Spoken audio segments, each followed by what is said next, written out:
Donc, avant de commencer, j'aimerais savoir comment ça va. Comment ça va au niveau de votre pratique, ok? Pas toute votre vie personnelle, mais comment ça va votre pratique ou comment ça va l'intégration des les choses qu'on commence à apprendre tranquillement? Hmm, Quels sont les effets? Ça va bien. Ah, ok. J'espère que ça vous donne une motivation parce que c'est ça qu'on a besoin durant la pratique et parce qu'on va avoir beaucoup de moments très difficiles, mais euh, garder, comme on dit toujours, la motivation. On l'appelle tsewa. Tsewa, c'est la détermination pour pouvoir réussir à faire quelque chose, surtout qu'on va rentrer dans les samsaras et c'est pour ça que je vous pose la question. Et oui, Brigitte. Oui.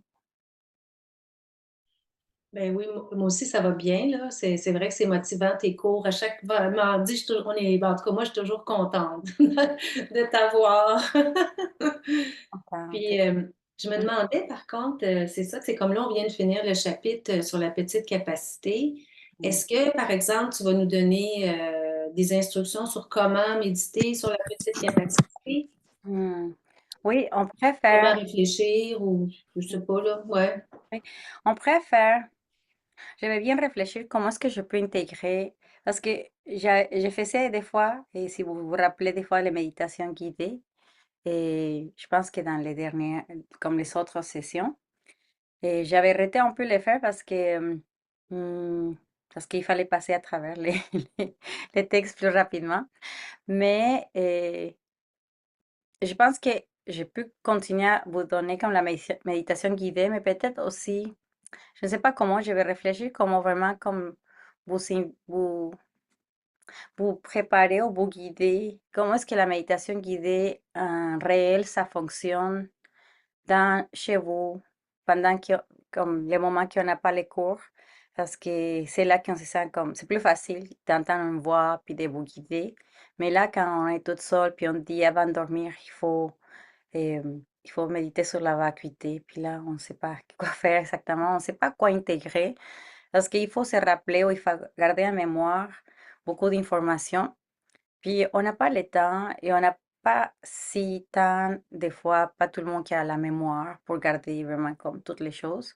Il y en a certains qui oui, mais des autres non. C'est pas pour tous garder en mémoire certains détails qu'on pourrait mettre en place dans la méditation analytique.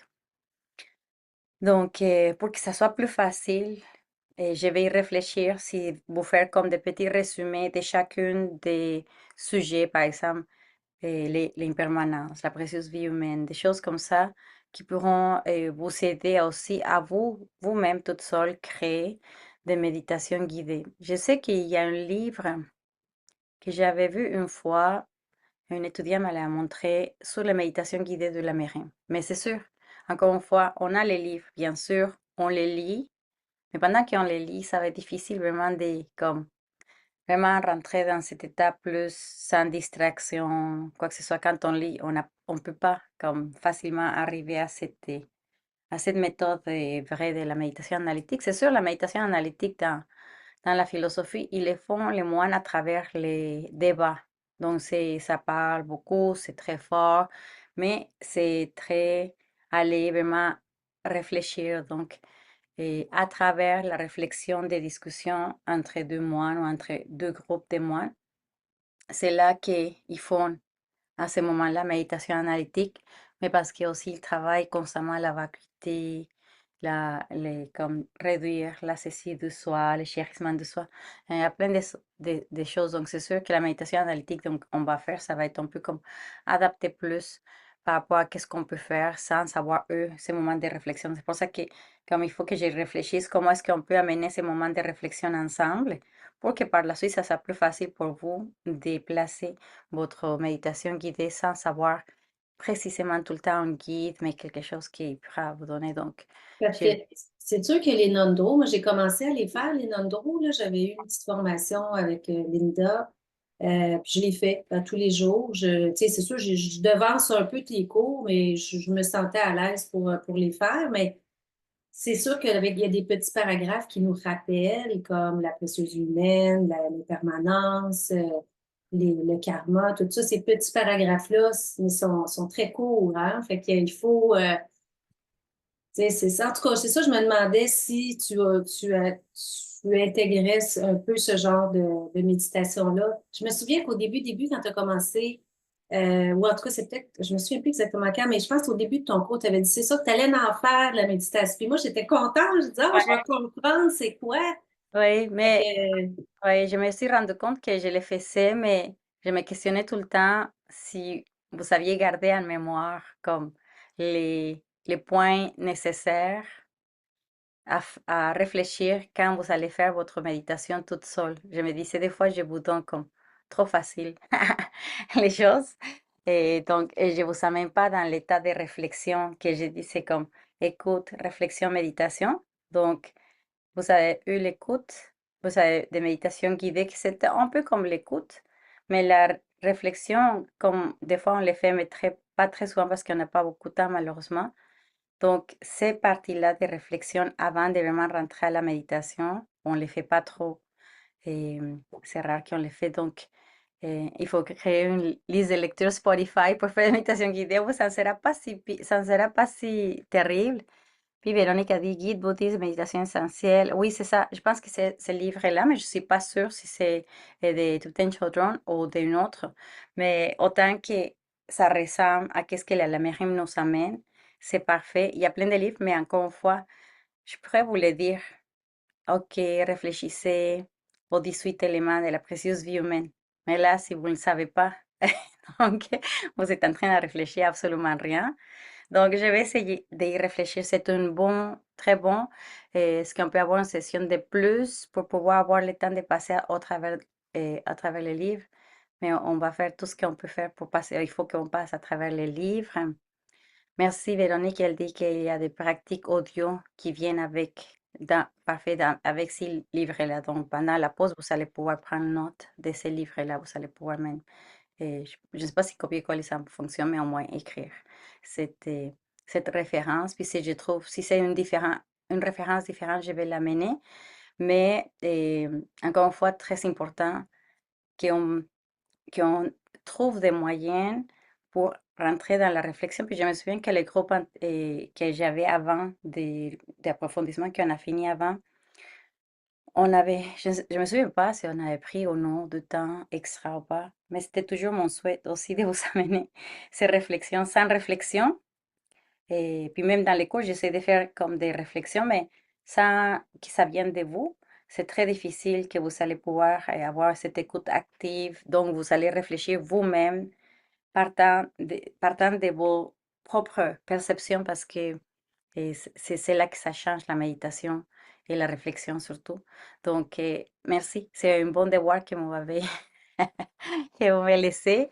Puis, si tout le monde est correct, je vais essayer de trouver soit des moments de réflexion uniquement pour faire des révisions ou je vais trouver des moyens pour vous amener à des moments de réflexion, peut-être des questionnaires, peut-être, je ne sais pas. Je vais essayer. Je vais essayer. C'est très difficile, très difficile. Puis vraiment, on n'avait pas ça avant. On a pris comme on pouvait. Donc, puis vraiment, ça m'a pris du temps pour comprendre vraiment la méditation analytique. Ça m'a pris du temps, pas uniquement de la comprendre, mais de la mettre en place. Et là, c'est compliqué parce que, comme j'ai dit, on ne peut pas faire les débats. Après ça, j'ai compris grâce au... Et par exemple, avant, il y a un moment qu'avec Jason et Lama, moi, j'avais des échanges, mais en privé, comme une soirée, n'importe quelle soirée, il me posait des questions, il fallait que je réponde. Et là, ça m'a mené des réflexions. Mais c'est ça, on les fait de temps à autre, mais on les fait pas souvent.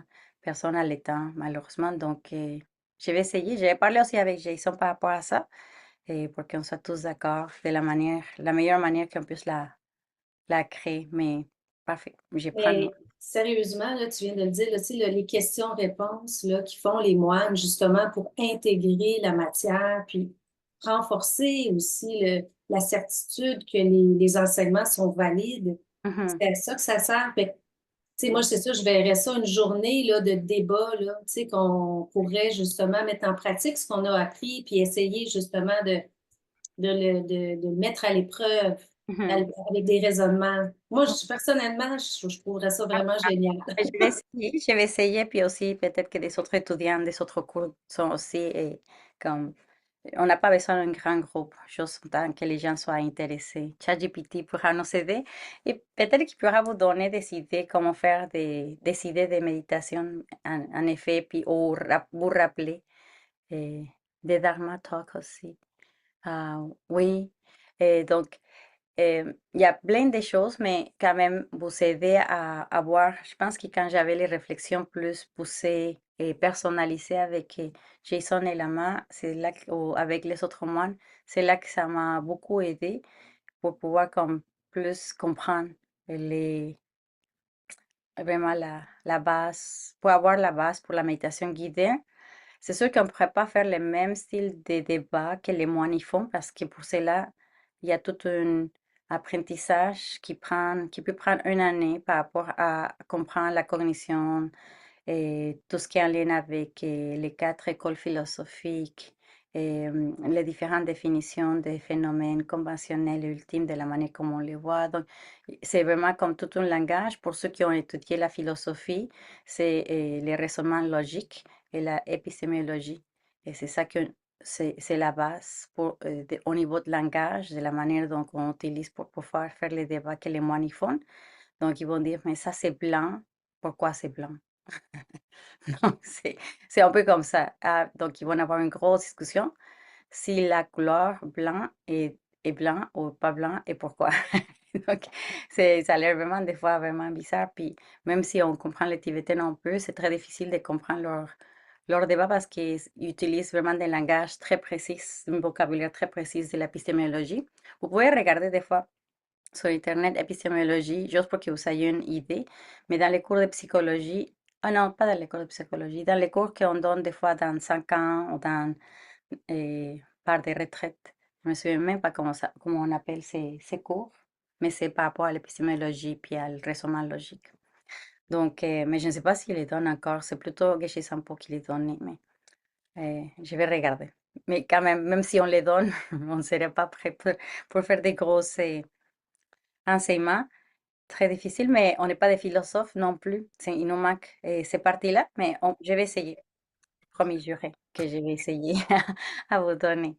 Donc, ça, c'est ça. Donc, est-ce qu'il y a des autres qui aimeraient partager? Comment ça va? Comment est-ce que ça va l'intégration dans votre quotidien? Est-ce que ça reste encore très difficile? Est-ce que vous êtes en chicane interne constante?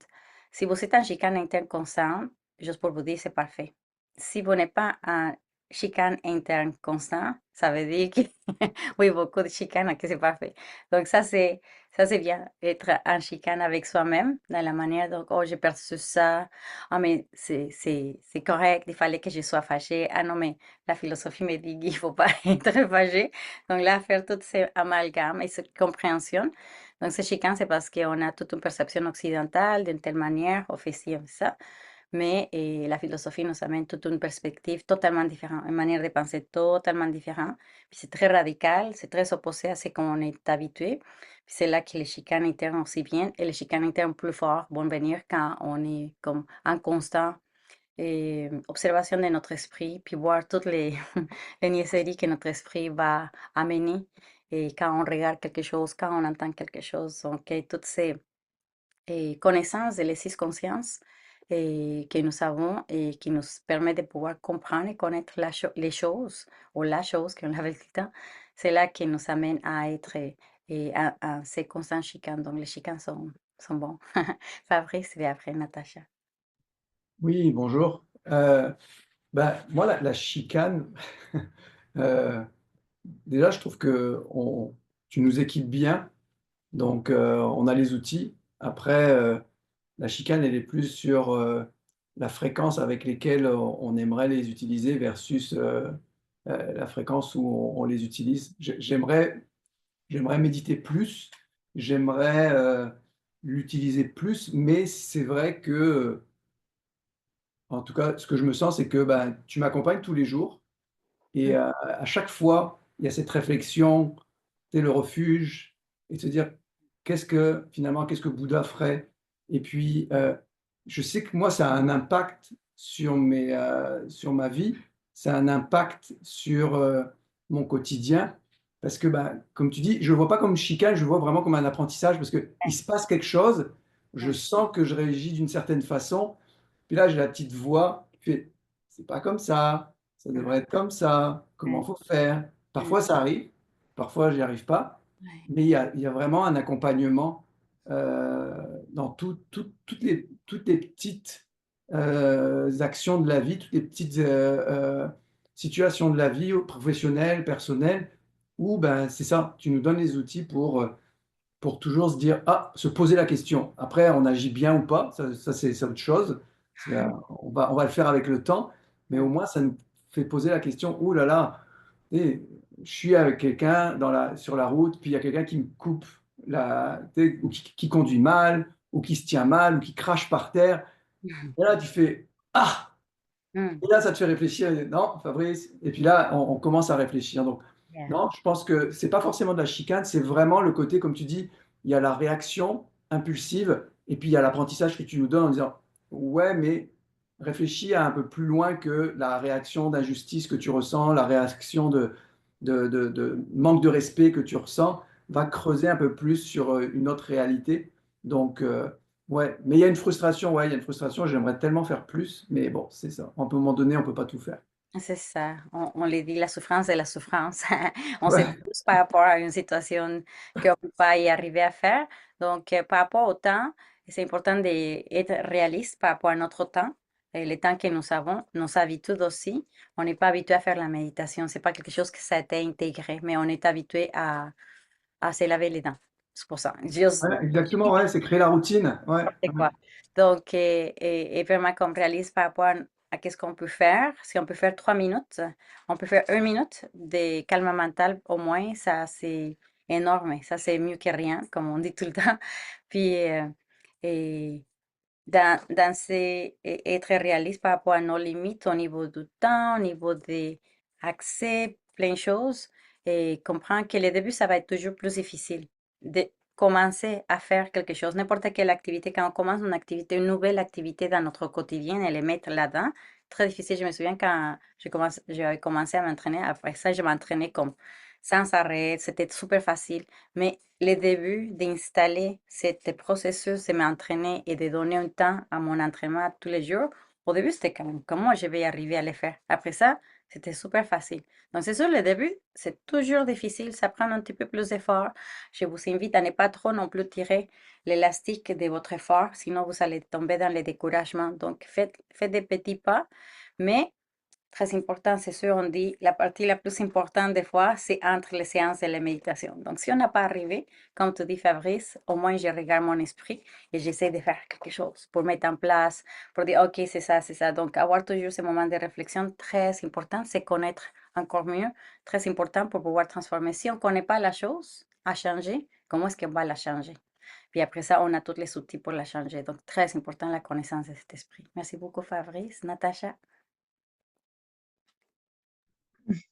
Ben moi, par rapport à un petit peu là, à la fin de la conversation avec Brigitte, ben, je trouve que dans tes cours, à quelques reprises, tu nous as dit, OK, je vous donne un petit devoir, vous allez réfléchir à Avec, l'impermanence, vous allez essayer de voir par rapport à ce qu'on a parlé dans votre quotidien, tout ça. Puis moi, ben, c'est un petit peu à ce niveau-là que je suis rendue. J'ai pas encore réussi à établir là, une pratique parce que je suis un être extrêmement peu discipliné pour certaines choses. ouais, ouais. Puis, ben, pour moi, c'est ça, c'est que j'incorpore. Mais par contre, la réunion que j'ai avec toi toutes les semaines, avec le LAMRIM, les quelques autres activités que je fais, pour moi, ça me procure un grand bien. Puis ça me donne l'impression que quand même, je chemine, même si je prends beaucoup de temps. J'ai accepté que je suis une personne très lente pour certaines choses, pour apprendre le dharma, tu sais, pour faire les étapes. Mais je sais que c'est pas grave, qu'à un moment donné, c'est tous les petits moments, ça me permet de grandir puis d'apprendre des nouvelles choses. Exact. Alors, j'ai comme fait un peu le lâcher prise sur le fait qu'il faut absolument peut-être atteindre l'éveil dans cette vie-ci, je me dis, ben écoute, peut-être ça va être dans 10 vies, mais au moins je chemine. Exact. Et puis, c'est ça, donc, quand tu nous donnes des petits devoirs à l'occasion, c'est un petit peu ce que je fais, moi. En ce moment, c'est souvent dans mon quotidien, des fois que j'essaie d'appliquer des petits concepts que tu nous as demandé de réfléchir ou par exemple des lectures que j'ai faites. Mais hier, je lisais quelque chose d'un lama euh, qui suggérait pour la méditation justement on peut simplement reprendre le lamrim parce que là, tu vois, avec toi, on passe vite d'une étape à l'autre. Puis des fois, on ne réussit pas à faire tout. C'est tellement vaste qu'à un moment donné, on oublie rapidement les premiers chapitres. Alors, ce qu'il suggérait, c'était au départ, si on veut avoir une petite réflexion méditative, tu peux prendre le lamrim puis commencer par juste la précieuse vie humaine et aller profondément sur n'importe quel petit sujet, discuter. Puis parfois, même si on pense qu'on y a réfléchi, ben avec nos nouvelles expériences, on va analyser de nouvelles choses. Mhm. Yeah. Il me semble, ça semble assez. Est-ce que c'est une bonne approche de se dire, bon, on prend le lamrim, puis on lit, puis on essaie. Il y a tellement de choses qu'on peut méditer. On sélectionne quelque chose qui nous intéresse d'approfondir, puis on peut réfléchir là-dessus 15 minutes. Yeah. Oui, c'est sûr. Vous pouvez prendre un paragraphe de la Mériam, puis réfléchir par rapport à ça. Si aussi vous avez l'accès, il y a les livres que la Massamte m'avait fait, qui s'appelle les textes des recueils. Comment ça s'appelle? Un préparatoire à l'éveil? Non, les recueils Ah, non. de textes sur l'entraînement de l'esprit. Donc, c'est un Ah, petit cahier avec plusieurs textes. Oui, voilà, OK. merci beaucoup, Lisa. Ces recueils-là, merci. Ah, merci, merci. Oui. Donc, dans ces recueils, il y a les lames de la voix de l'éveil. Je pense que c'est une des premières textes. Puis, c'est tout petit, extrêmement court. Puis, il vous fait passer à travers toutes les lamérines. Donc, si vous avez écouté les cours, si vous avez compris, si de temps à autre vous revenez pour juste voir soit vos notes ou soit simplement les livres, ça vous permet de que quand vous allez lire, par exemple, juste un paragraphe de la lame de la voix de l'éveil qui c'est d'Atisha, là, ça va vous permettre de pouvoir comme se rappeler. Boum. Donc, c'est court, comme tu dis, des petites minutes. Si on sait que ma nature, par exemple, n'est pas disciplinée ou je n'ai pas le temps parce que j'ai fait plein de choses ou n'importe quelle raison, il y a toujours des moyens. Comprenez qu'il n'y a pas juste un seul moyen d'atteindre l'éveil, il y en a plusieurs, il y en a des étapes, mais il y en a plusieurs moyens dans chacune des étapes. Donc ça, c'est la beauté, puis c'est la beauté aussi de la philosophie que c'est adapté à tout le monde. Mais il ne faut pas penser qu'on est trop avancé ni trop débutant. Juste vraiment écouter votre rythme, puis s'adapter à selon qu'est-ce que si vous avez besoin de retourner, je retourne, mais ce n'est pas de régresser, c'est simplement encore plus confirmer, réaffirmer chacun des sujets. Donc, c'est bien, Natacha, d'être Puis peut-être que moi, j'en ai jamais fait, mais pas les réserves, quand vous allez à la campagne, là, la retraite. Les retraites. les retraites, Oui, oui. mais les retraites, c'est comme des cours qu'on fait maintenant. Ben, c'est ça, mais c'est Pour plus s'éclater. concentré, puis Oui, tu es c'est bien. avec les gens, Mhm. puis tu fais ça toute la journée. Donc, Ouais, ça, ouais. je suppose que c'est un concentré. Un jour, j'aimerais essayer, mais Tu peux essayer. Ça, c'est bon pour quelques-uns et pour des autres qui ont besoin plus de temps pour réfléchir par rapport à un sujet. Quand c'est dans 5 jours, un gros sujet, comme je pense Brigitte, elle est allée à Vision Supérieure, donc c'est un gros sujet. Une semaine, c'est intense. On n'a pas beaucoup de temps pour bien comme digérer. Et chaque chose que ça nous dit, c'est comme un pluie d'informations très intéressant, mais on n'a pas beaucoup de temps, mais c'est très intéressant. C'est très intéressant et au moins ça nous met pendant la semaine dans cet esprit de, OK, je suis en retraite, moins de distractions, etc. Des fois. oui, ben, c'est ça, moins de distractions. Tu peux te Et- concentrer sur 2 ou 3 jours. Exactement. Que de nos jours, c'est ça qui arrive, c'est Vive qu'on l'expérience. a beaucoup de distractions. Ouais, vivre l'expérience d'une retraite, c'est très intéressant. J'adore, j'adore. OK, merci beaucoup. Merci, Natacha. Donc, merci à tout le monde. Et donc, c'est ça, si vous avez des autres besoins, des commentaires, etc., laisse-moi savoir, j'ai essayé de vous écouter dans la mesure du possible.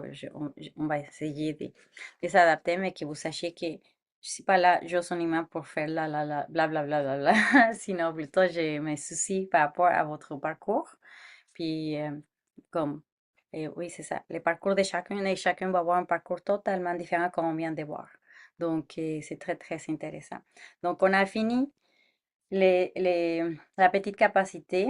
Et donc, vous n'êtes pas obligé à écouter. Je suis sûre que vous n'avez pas eu le temps d'écouter le dernier enregistrement qui, au début, c'était supposé être juste une demi-heure, de la demi-heure que j'avais manqué, mais ça finissait pour être, je pense, une vidéo de 1 heure. Donc, je vous invite à l'écouter quand vous aurez le temps. C'est pas pressé. Et si vous l'écoutez pas tout de suite, vous allez rien manquer de qu'est-ce qui s'en vient après, parce que vous avez eu toute l'idée quand même globale du karma. Et puis on tombe, on rentre, pas on tombe, mais on rentre et on augmente. Et cette possibilité de mieux comprendre comment pouvoir se libérer, parce que ça c'est le but. Ça c'est le but ultime. Et comment atteindre l'éveil. Donc on rentre à la moyenne capacité. Moyenne capacité, c'est, on dit, on passe à la moyenne capacité, et même en tant que pratiquant des... Excuse, même en tant que pratiquant de la grande capacité, on partage ces chemins avec ceux qui sont des moyennes capacités. Donc, qui sont ceux des moyennes capacités? Ce sont ceux qui veulent atteindre le nirvana. Donc, ils veulent atteindre la paix. C'est la même chose que l'éveil, mais la différence entre, encore une fois, je vous répète, la différence entre nirvana et éveil, c'est les souhaits d'aider les êtres sensibles, donc la grande compassion. Donc, le nirvana, c'est ceux des moyennes capacités. Ils veulent se libérer simplement du samsara. Pas simplement, c'est déjà beaucoup. Ils veulent se libérer du samsara, mais ils ne vont pas pouvoir avoir tous les outils nécessaires qu'on peut avoir dans la grande capacité. Donc, on peut encore choisir quel de les deux choix on veut faire. Ça dépend qu'est-ce que vous aimeriez faire. Donc, on va parler plus de ces chapitres-là, mais on commence avec les préliminaires, si ça vous va, pour bien se mettre dans cette comme, manière de poser notre esprit. On peut changer la direction de notre esprit qui va des fois trop vite dans la journée ou qu'il est trop fatigué. Donc ça, l'agitation, la léthargie qui nous amène à ne pas pouvoir se concentrer. Donc on essaie avec celui-là de rester encouragé, de s'inspirer. Hommage à l'enseignant victorieux transcendant, ainsi allé destructeur de l'ennemi, Bouddha parfaitement accompli, connaissant et vertu. Celui est en félicité, connaisseur du monde, guide habile à discipliner les êtres ordinaires, enseignant insurpassable des dieux et des hommes, Bouddha destructeur de l'ennemi, glorieux et victorieux Shakyamuni, je vous rends hommage. Vous faites des offrandes et je prends refuge en vous. Lorsque vous êtes né, ô excellent parmi les hommes, vous avez fait cette pas sur ces grandes terres et avez dit, je suis suprême en ce monde. À vous qui avez été sage à cette époque, je rends hommage. Corps complètement pur, forme sublime et magnifique, océan de sagesse telle une montagne d'or, d'une renommée qui resplendit dans les trois mondes, protecteur aux réalisations suprêmes, à vous je rends hommage. Doté de marques suprêmes au visage de une lune immaculée, semblable à la couleur de l'or, à vous je rends hommage. Grand dans les trois mondes et livré d'impureté tel que vous, ô grand sage incomparable, je vous rends hommage. Protecteur doté d'une grande compassion, enseignant omniscient, champ de mérite et de qualité aussi vaste que l'océan, à celui ainsi allé, je rends hommage. Pur car libre de l'attachement, libérant des conditions défavorables par sa vertu. Au Dharma, particulièrement à celui suprême ultime qui pacifie, je rends hommage. Enseignant la voie de la libération après s'être libéré, demeurant purement dans les entraînements, champ doté de sublimes qualités, à la Sangha aussi je rends hommage. Ne commettez aucun acte négatif, accumulez abondamment la vertu, maîtrisez votre propre esprit, ceci est l'enseignement du Bouddha. Étoiles, mirages, bougies, illusions, gouttes de rosée, bulles, rêves, éclairs et nuages, regardez tous les phénomènes composés comme tels. Grâce à ce mérite, ayant atteint l'état de celui qui voit tout, ayant maîtrisé l'ennemi des défauts, puissé-je libérer les êtres migrateurs de l'océan de l'existence, agités par les vagues de la vieillesse, de la maladie et de la mort. J'offre cette base parfumée d'encens jonchée de fleurs ornées de mon mérou, des 4 continents du soleil et de la lune, tout cela visualisé comme un chant de Bouddha, afin que tous les êtres puissent jouir de ces chants purs. Pour présumêtre, je vous adresse un mandala des joyeux. Sashi puki shushin metoda riran li shi nian de genpadi sange shintu mite puwai drokunan takshin la shoparasho.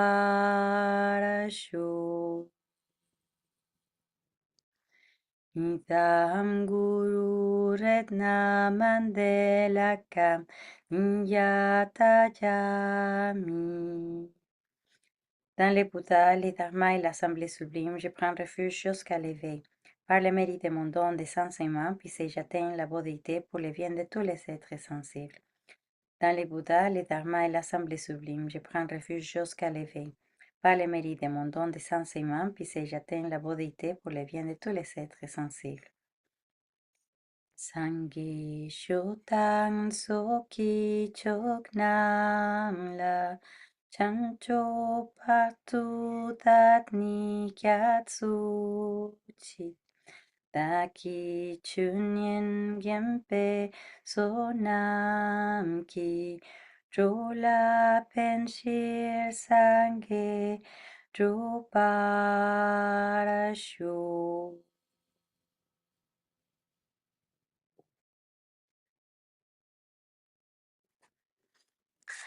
Merci.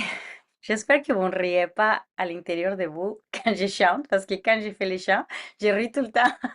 Je dis, oh là là, comment je suis en train de chanter.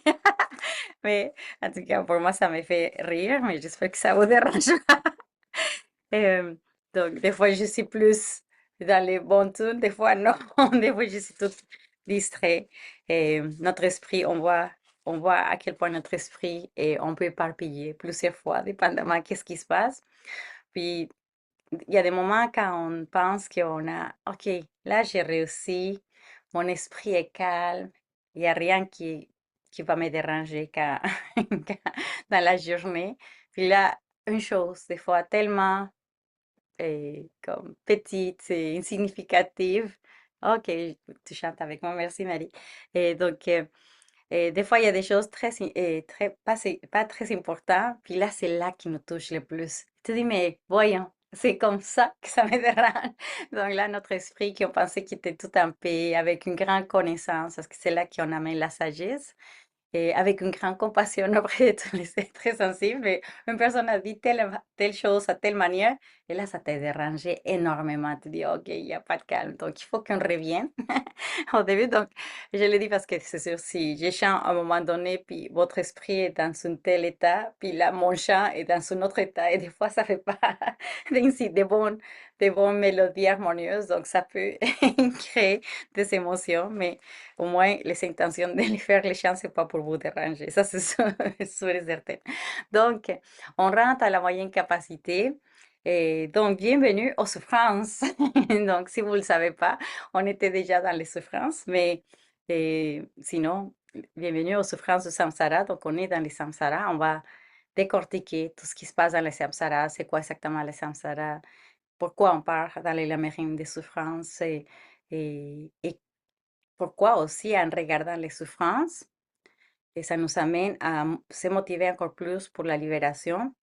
C'est quoi exactement la libération en réel? Parce que on parle beaucoup de l'éveil, de la libération, de souffrance, mais petite capacité n'était pas encore prêt.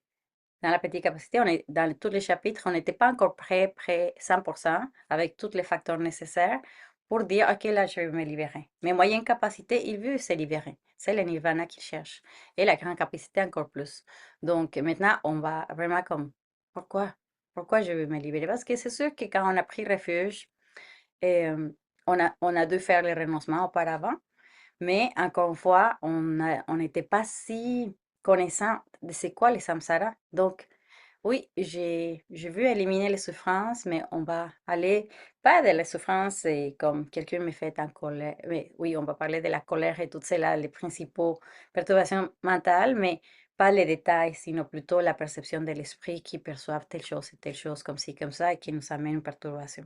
Donc, vraiment, ces chapitres de la Mairie nous invitent à une lucidité, on dirait radicale, pour comprendre qu'aucune forme d'existence samsarique ne mérite d'être désirée.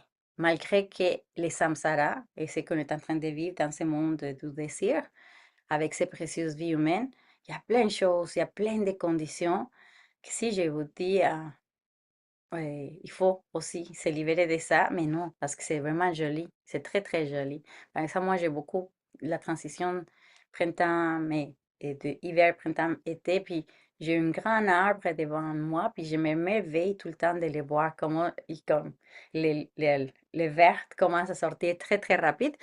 Mais c'est des choses qu'on désire de continuer à voir, on s'émerveille.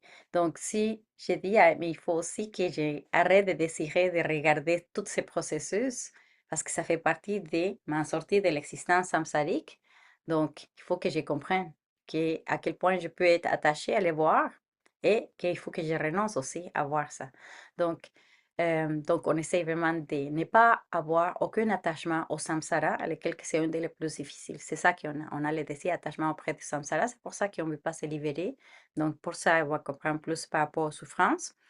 Puis, comprendre que seulement la libération va nous amener à transcender toute condition de souffrance et ça va être notre refuge ultime. C'est sûr, à travers les trois joyeux, les refuges, les protections, mais vraiment la libération, c'est le refuge ultime. À ce moment-là, on n'aurait plus besoin de Bouddha Dhammasangha, on est juste là. Donc, euh, peut-être avant de vraiment rentrer dans toutes les petites, la page 171, que c'est là qu'on va commencer, mais je vais vous donner comme peut-être une petite introduction de pourquoi parler des souffrances du samsara. Et peut-être que je vais les diviser en 3 points.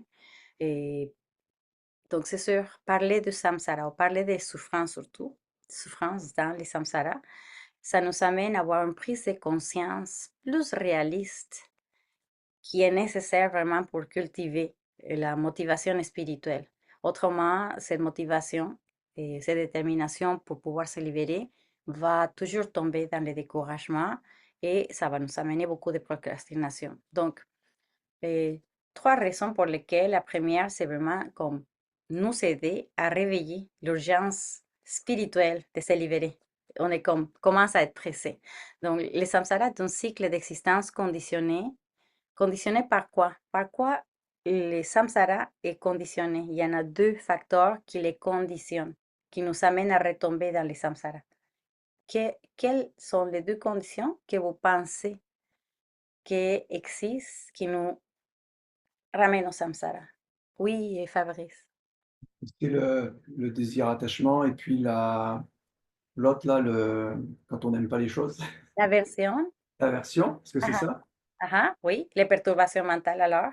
Oui, les perturbations mentales, pas uniquement des attachements en l'aversion, mais toutes les perturbations mentales nous amènent à rester dans ce cycle d'existence conditionné, conditionné à cause des perturbations mentales. Puis la deuxième raison, l'ignorance, oui, mais ça fait partie aussi oui, est-ce que j'espère que j'avais bien vu.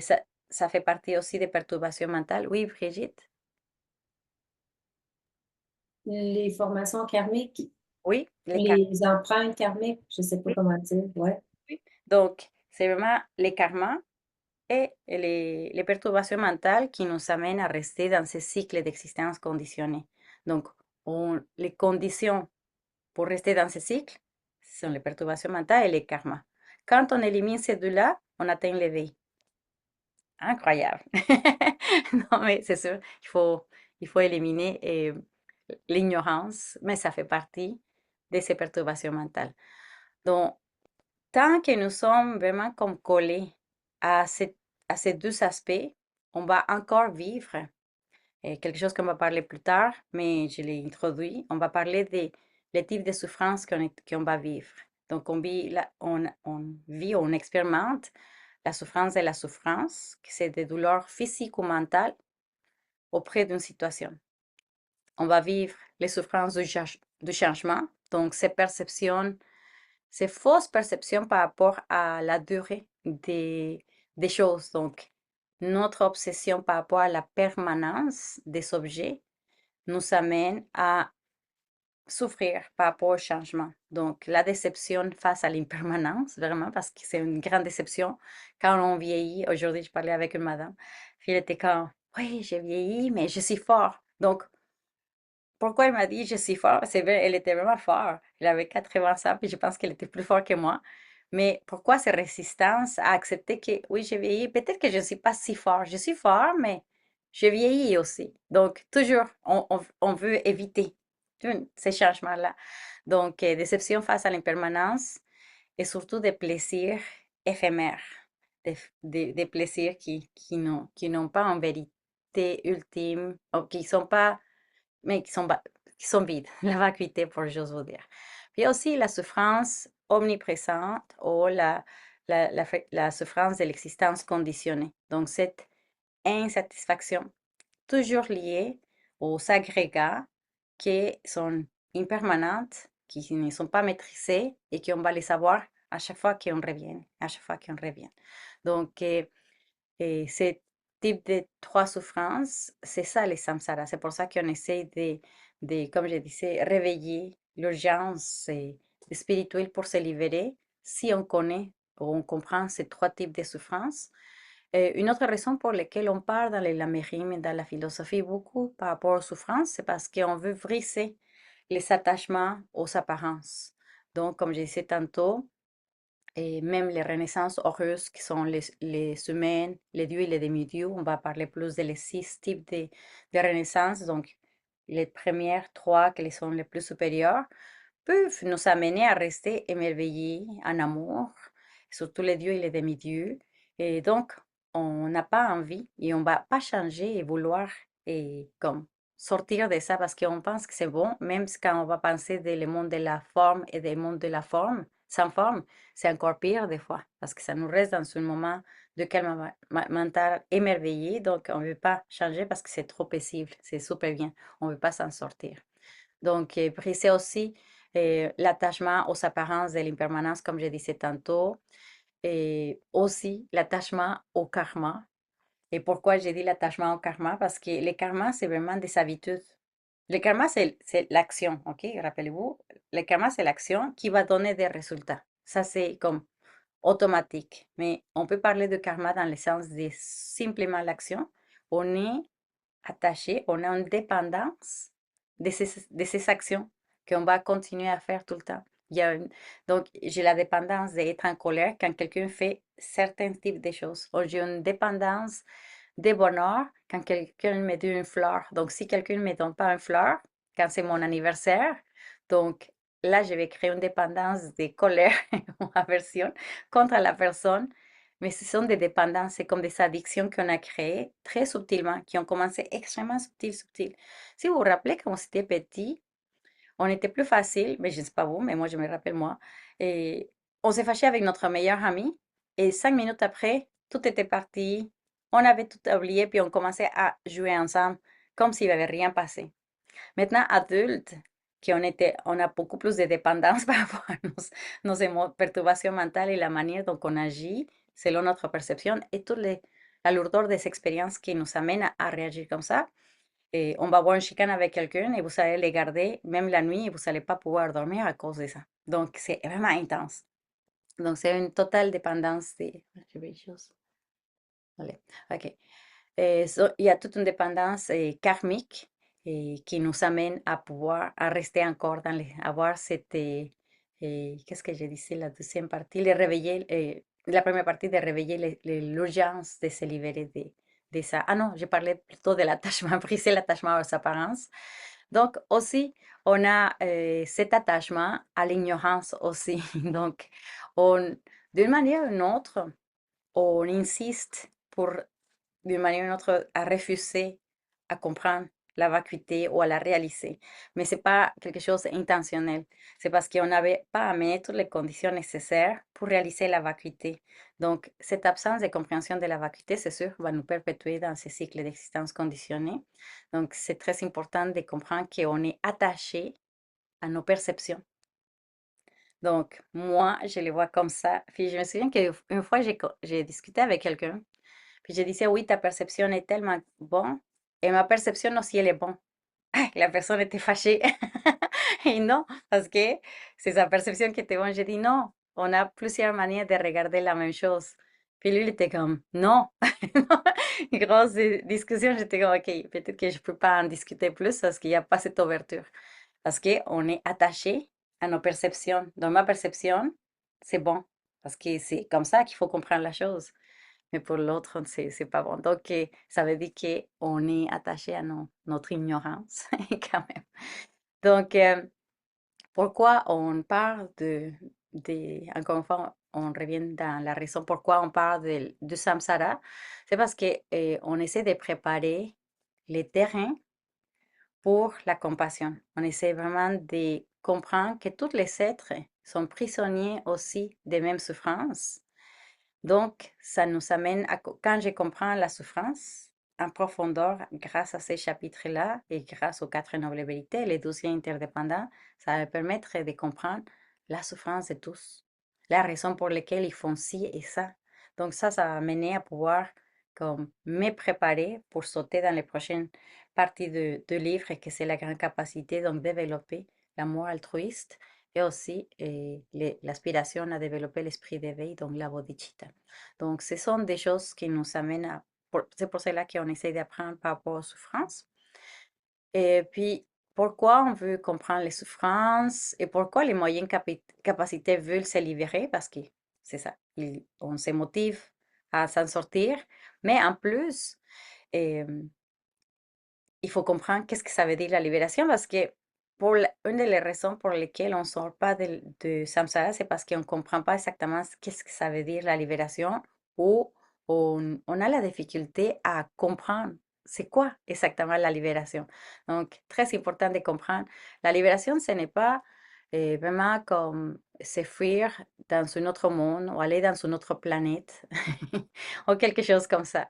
Mais c'est plutôt une transformation radicale de la perception de soi. C'est quelque chose que l'esprit va créer. Je pense qu'il y avait une page, juste, oui, la page 172, en lien avec qu'est-ce que c'est la libération. En bas, il y a deux lignes qui disent la libération fait référence à la nature claire et lumineuse de l'esprit lorsqu'elle est libérée des chaînes de l'ignorance et des perturbations mentales. C'est comme un prisonnier qui sera libéré des prisons. Donc, la libération, c'est la nature claire et lumineuse déjà de l'esprit. Donc, ça veut dire on a déjà ça. Ça, c'est la libération. C'est pas une personne. Ça ne va pas être un aspect spécifique physique. Et en tout cas, il n'y a pas d'aspect physique du tout. Donc, c'est simplement un état de l'esprit, une transformation de l'esprit qui va se faire. Et la libération, qu'est-ce que ça va nous amener? Ça va nous aider à avoir totalement une extinction de l'ignorance. On va plus être dans l'ignorance, on va avoir une compréhension directe des phénomènes et on va comprendre l'impermanence, l'interdépendance. On va arrêter les karmas. Donc, il n'y aurait plus de karma. Ils vont avoir des actions mais pas ce type d'actions qui vont créer des empreintes karmiques. Parce que c'est sûr, ils continuent à réaliser des choses, beaucoup de choses, mais sans créer des empreintes karmiques liées à l'ignorance de l'esprit. Et qu'est-ce que ça va arrêter? Les perturbations mentales. Donc, euh, ça va, la libération dans ce niveau, qu'on l'appelle le nirvana, on parle pas de l'éveil encore, on parle de le nirvana. Qu'est-ce que c'est la définition de nirvana? C'est au-delà de la dualité, donc on va plus voir les choses d'une manière duelle et on va pas voir ces deux côtés, il va voir juste cette libération de la cécité de soi complète et la compréhension complète de tous les phénomènes. Mais très important, ça va être un état de l'esprit, donc qui va se produire de manière innée sa perception. Maintenant, on encore essaye de se pousser à voir la vérité telle qu'elle est, la vacuité, mais nous, on doit forcer, on doit fabriquer, on doit créer ces perceptions. C'est comme, ok, c'est pas vrai, ok, c'est une illusion, ok, c'est comme un rêve, ok, je ne perçois pas tout comme il faut. C'est encore très fabriqué, tandis que quand le nirvana va arriver, il n'y en aurait plus de fabrication, ça va se relever, on va avoir une révélation de l'esprit où il n'y aurait pas d'ignorance ou de perturbation mentale ou rien qui ça va arriver. Ça va être une vision extrêmement claire. Puis, peu importe les conditions externes, nous, on va encore rester dans un bonheur qui ne serait pas lié à des causes éphémères. Ça va être un bonheur ultime qui ne va pas dépendre de n'importe quelle situation. Combien de fois on dit, Hmm, ces personnes-là me donnent du bonheur. Donc, on est encore lié à ces causes éphémères ou ces causes externes qui nous donnent encore le bonheur. Ou si j'ai pas bien dormi, je suis malheureux parce que je me sens fatiguée. Donc, quand on arrive au nirvana, il n'y a rien qui va faire ces changements, comme je disais tantôt, quand on pense, je pense que j'ai atteint le calme mental, mais encore une chose nous pique. Et dans le nirvana, il n'y a rien qui va nous faire de mal. Donc, qu'est-ce que ça donne, cette libération? Ça va nous amener aussi à la fin du cycle d'existence conditionnée. Donc, on ne va plus renaître. On n'aurait plus peur ou crainte de quelle sera ma prochaine renaissance. Et ça va amener à pouvoir développer, si je veux, dépendamment de mon intention de la bodhicitta, d'atteindre l'éveil complet.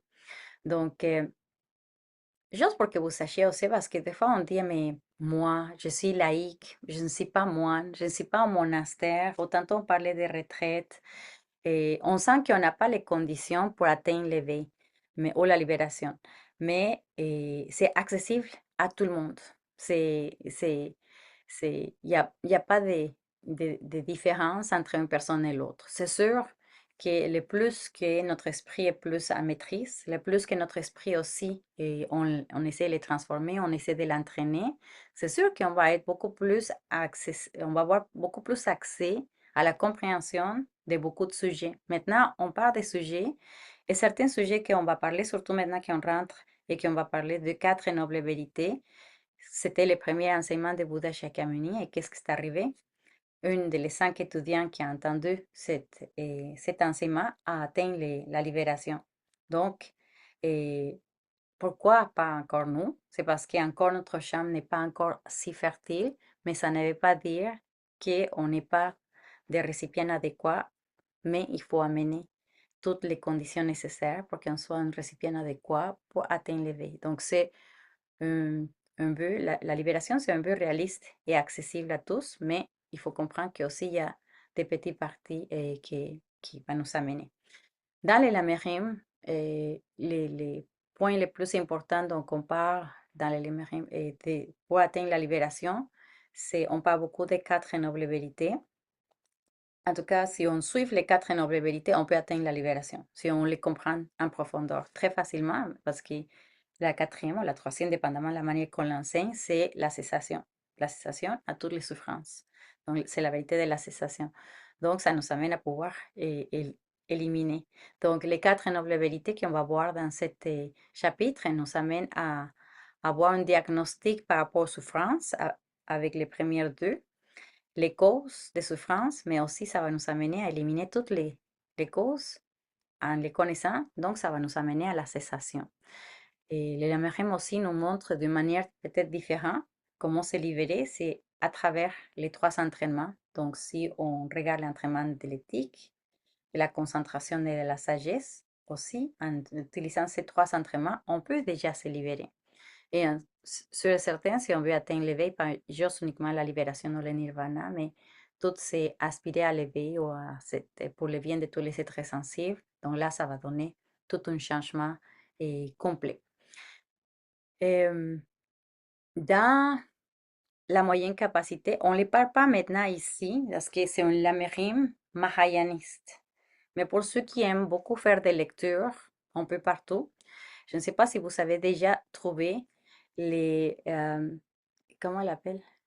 Les eight, euh, les nobles sentiers octuples en anglais, en français, je m'excuse, et les 8 nobles sentiers, les nobles sentiers octuples, parce qu'octuple c'est déjà 8. Donc, dans beaucoup des enseignements de ceux qui sont beaucoup plus hinayanistes, donc Thaïlande, Vietnam, des pays comme ça, ils vont baser beaucoup les études par rapport à ces nobles sentiers octuples pour atteindre l'éveil, parce qu'il nous parle de la vue juste, de la parole juste, de l'action juste, comme tous ces styles de perfection par rapport à l'éthique. Parce qu'on sait que les Theravada ou l'Hinayana sont en lien beaucoup avec ces parties-là qu'on va étudier. Et je voulais l'amener parce que je me souviens qu'il y avait un étudiant qui m'a dit, mais pourquoi on voit jamais les nobles sentiers octuples dans les Lamérins ou dans les enseignements mahayanistes? C'est parce que dans le mahayanisme, on va les parler ou les cadrer d'une manière totalement différente parce que le but ultime, c'est qu'est-ce que t'as? C'est quoi, Véronique? C'est un site?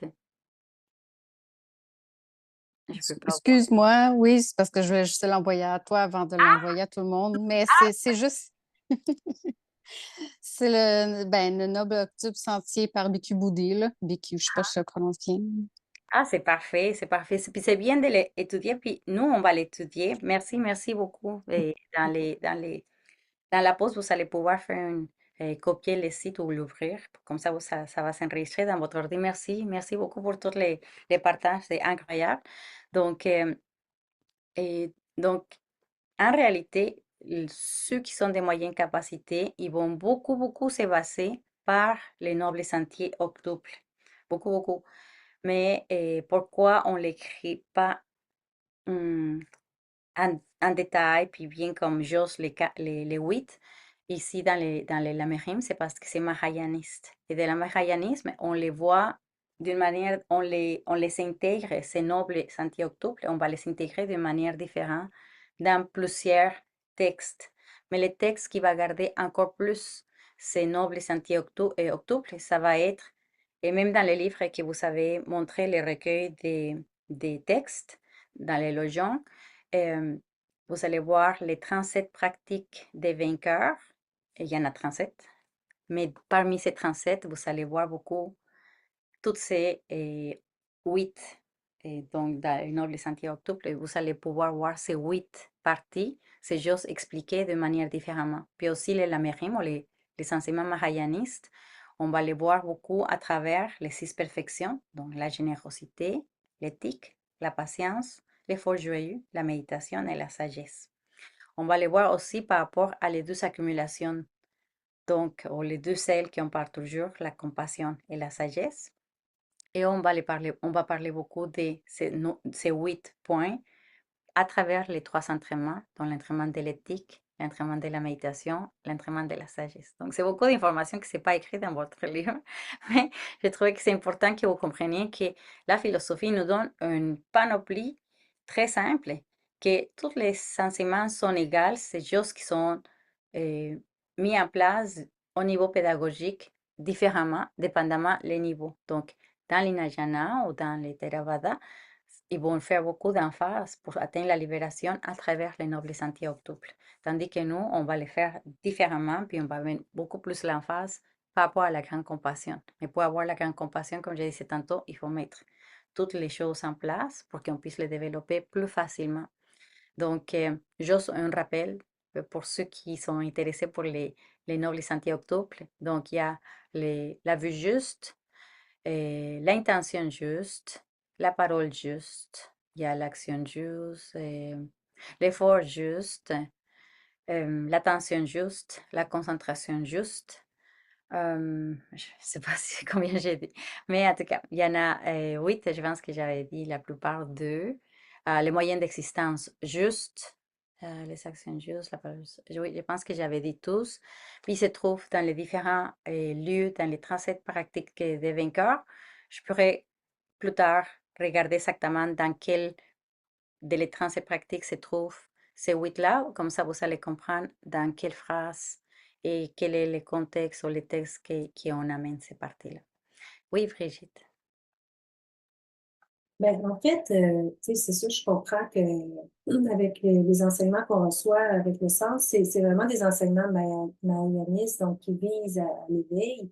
Mais est-ce que c'est possible, des fois, qu'il y a des étudiants que finalement, ils se rendent compte que, ah, ben, je suis pas, j'ai pas la motivation pour aller jusqu'à l'éveil, mais je vais m'arrêter à la moyenne capacité, puis qui, tu sais, mais qu'est-ce que, c'est une curiosité que j'ai, là, je dis pas que c'est mon cas, mais, tu sais, je me dis des fois, c'est ça, on apprend tous les entraînements, tout ça, mais si éventuellement on décide que finalement, ah ben, Mayana, c'est pas pour moi, je vais m'arrêter à moyenne capacité, est-ce qu'on change de centre, on s'en va dans une autre école, comment ça marche? Mm, Puis, mm. Donc, c'est sûr, l'idéal, c'est que les enseignements soient mahayanistes pour les étudiants mahayanistes. Donc, que tout le monde soit dans la même intention d'atteindre l'éveil pour le bien de tous les êtres sensibles. Ça sera la base idéale. Qu'est-ce qu'on veut? On n'a aucune idée encore. Puis beaucoup de nous, on va être beaucoup dans, en premier lieu, de m'en sortir de souffrance parce qu'il fait chaud comme je mets la main dans la chaleur, donc la première instinct, c'est de l'enlever moi première avant n'importe qui. Et c'est un peu ça aussi qu'on fait pour le mahayanisme. Je me libère en premier moi pour pouvoir libérer les autres. Mais toujours, il y a cette derrière nous. Donc, comment est-ce qu'on peut ça? Dans quel moment on va savoir? J'en ai aucune idée dans quel moment chaque personne va pouvoir savoir quelle est quelle est votre intention. Qu'est-ce que j'ai fait quand j'ai compris qu'est-ce que je veux? Et je peux continuer. Dans le mahayanisme, il y a plein de moines, comme Geshe Sampo, comme il disait, j'ai étudié des années dans une école mahayaniste, mais honnêtement, je pense que je suis plus dans la libération du nirvana. Mais c'est parfait aussi, comme ça, il n'y a aucune perte. Et pour ceux qui ont changé d'idée, c'est sûr, il y a une perte différente que je vais expliquer plus tard, mais il n'y a aucune perte d'avoir appris plus et de décider de faire différent. Pas moins, mais dans un autre chemin. Comme finalement, je prends le chemin plus court à place de prendre le chemin plus long. Je peux le faire à n'importe quel moment. C'est pas nécessaire de changer de, de- d'école parce que la seule chose qui va changer, c'est l'esprit d'éveil. Mais vous pouvez aussi aller lire plus, par exemple, des livres plus théravadistes. Donc, vous allez voir que la manière d'enseigner ou la pédagogie est différente. Par exemple, tous les théravadistes étaient traduits en pali. Tous les mahayanistes étaient traduits en sanskrit. Qu'est-ce que ça donnait? C'est sûr que c'est de la même base, mais c'est sûr il y a eu des différences, pas uniquement par rapport à la compréhension au niveau des langues ou de l'expression dans la langue, mais aussi par rapport à les besoins à cause de l'objectif principal que c'est le nirvana et l'éveil. Donc c'est pour ça que je disais, c'est le noble sentier octuple qui est beaucoup plus, très renforcé pour le Theravada et pour pouvoir l'apprendre. Mais ça fait pas mal d'apprendre les deux. Par exemple, Thich Nhat Hanh était au début d'école et, et plus Theravada, mais quand il a dû aller en France, donc il a comme switché un peu. Et donc, c'est ça. Puis il y a plein des histoires des maîtres qui ont décidé d'atteindre le nirvana, mais quand ils ont pensé que c'était un peu comme solitaire, puis pas beaucoup de choses à faire, donc après ça, ils ont décidé de changer. À ce cas-là, il fallait recommencer parce que tantôt, mais pas aujourd'hui peut-être, mais bientôt, on va parler de les 5 voies encore une fois. Puis donc, pour rentrer à ces 5 voies, et si on rentre avec l'aspiration d'esprit d'éveil, donc on est mahayaniste. Si on ne met pas ça en place, on est dans atteinte de nirvana. Donc, c'est ça la différence. Donc, ça fait aucun mal. Je pense que le plus de connaissances, et le mieux qui sera, au niveau pédagogique, regardez qu'est-ce que ça vous convient le plus aussi. Donc, il n'y a mais pas c'est ça, je voulais voir, c'est que dans le fond, tu peux peut-être faire, mais là, c'est un bon exemple, je trouve, Thich Nhat Hanh, justement, tu sais, qui est allé vers Theravada, puis après ça, il a changé pour Mahayana. Mais puis il y a des maîtres qui vont le faire aussi, qui vont revenir puis vont recommencer tout le chemin pour aller Mahayana. C'est ça, hein? exactement. Faut recommencer, mais je pense que c'est mieux d'être honnête par rapport à nos intentions. Si on n'est pas encore prêt pour développer la grande compassion, c'est pas mauvais. Je pense que c'est très valide. Puis c'est vraiment bien d'accepter où est-ce qu'on est rendu. Parce qu'il y a tout un processus. Donc, il faut vraiment s'écouter par rapport à où est-ce qu'on va. Parce qu'il y a peut-être certains qui sont encore très, très sinayana ou très dans atteindre le nirvana pour soi. Mais quand même, ils vont rentrer dans le monde tantrique. Et là, ça peut créer vraiment un conflit mental parce que toutes les tantras, c'est vraiment comme, oui, soi, mais beaucoup aussi en pensant aux autres, tout le temps à l'intégration là-dedans. Donc, très important, mais explorer et c'est expérimenter. Et je pense que c'est très important. Et comme ça, c'est la seule manière qu'on va savoir et qu'est-ce que ça nous amène. Personnellement, par exemple, moi, c'est sûr, je veux pas de souffrance, mais quand je pense toujours dans ma pratique, quand ça devient plus lourd, on est beaucoup plus dans la paresse, puis surtout, au procrastination, quand je pense toujours, ah, mais c'est pas juste pour moi, cette pratique que j'ai fait, c'est pour le bien de tous les êtres sensibles. À moi, personnellement, ça me motive beaucoup. Mais pas tout le monde qui sera motivé. C'est pas grave. C'est pas, il n'y a pas de bon ou mauvais dans ces choix-là. C'est juste pour que vous compreniez. Pour moi, ça m'aide à rester motivé. Autrement, peut-être que je resterai comme. En tout cas, c'est pas grave. C'est juste moi, toute seule, dans les souffrances. Donc, ça va changer toute ma perception. Donc, essayez, expérimentez et de faire toutes les étapes, de comprendre et de connaître la profondeur de chaque étape et après ça, vous allez pouvoir choisir. Donc, c'est pas grave de encore rester dans le Mahayana ou même ceux qui désirent atteindre l'éveil, qui font des études aussi Theravada. Je pense que tout est bon. C'est plus positif que rien faire. Donc, tout est bon, tout est bon. Ouais. Je connais pas par contre une école ici, mais je suis sûre que si vous cherchez par Internet, peut-être qu'il y a des écoles qui vont montrer plus ces côtés Theravada ou ces parties-là. Donc, mais je ne connais pas, malheureusement. Oui, Fabrice. Oui, pardon, excuse-moi. Oui, c'est ça, c'est que moi, ce qui m'avait traumatisé lors de l'introduction au Lamrim, c'est que tu avais dit: «Attention, si on choisit une voie, après c'est fini». C'est comme on peut pas commencer une voie, puis ensuite avoir comme un pont, puis une passerelle, puis continuer sur une autre voie, c'est on recommence tout à zéro. C'est bien ça. Donc on Ouais. peut changer quand même, mais il faut tout recommencer. On y a pas on capitalise pas un savoir qu'on transfère, sur Mm. une autre, Il y a plein de connaissances qui sont déjà acquises, un grand entraînement de l'esprit. Donc, il n'y a rien qui est trop perdu, mais c'est comme les médecins de l'extérieur, des autres pays, quand ils viennent au Canada, il faut qu'ils refassent leurs études, la plupart d'eux, ou passer les examens qui sont très difficiles, donc ils vont refaire leurs études. Donc, ils ont déjà une connaissance, mais il faut qu'ils retournent à l'école, comme ça. Donc, c'est sûr, il y a plein de réalisations que vous allez pouvoir avoir, heureusement. Mais comme c'est important de créer cette aspiration de la bodhicitta, que c'est la base du Mahayana, donc, c'est pour ça qu'il faut revenir, parce que pour rentrer à la voie d'accumulation, que c'est la première voie, de les deux côtés, c'est la même voie, c'est juste que la motivation est différente. Pour moi toute seule ou pour tous les êtres sensibles. Donc, c'est pour ça qu'il faut recommencer. Donc, il y a beaucoup de maîtres qui vont vous encourager à être mahayanistes, ils vont dire pourquoi prendre la rivière, comme la rivière, ou le bateau de la rivière deux fois, juste aller une fois, puis vous allez arriver à l'autre côté. Mais c'est pas grave. On sait même pas qu'est-ce qu'on veut maintenant. voilà, On c'est essaie ça. vraiment de connaître. Donc, pas trop de pression vraiment. Puis, ouf, oui, ça prend beaucoup de temps, je pense, à vraiment saisir au moins que, du coup, le mahayanisme, ça vient très fort pour vous, puis super confortable, puis aucun questionnement. Là, c'est OK. Mais si vous hésitez, c'est parfait aussi. Le but, c'est que ça soit comme quelque chose de confortable pour vous puis qu'il ne soit pas un stress oups, il faut que je recommence. Donc, ce n'est pas grave. Puis la même chose avec la question dans le chat, si on est dans la petite capacité, donc au moins je veux mieux être demain ou dans les prochaines vies. Et c'est aussi parfait, c'est mieux que rien, vraiment.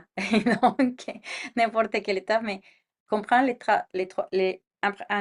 apprenant les lamérim, ça va pas donner la direction qu'on veut prendre, parce que c'est nous à choisir quelle direction on veut prendre finalement. Mais au moins, connaissez tous les chemins, les différents choix de chemins, puis prenez lesquels qui ça vous convient. C'est quand on va à la montagne ici à Québec, mais il y a comme plein de choix.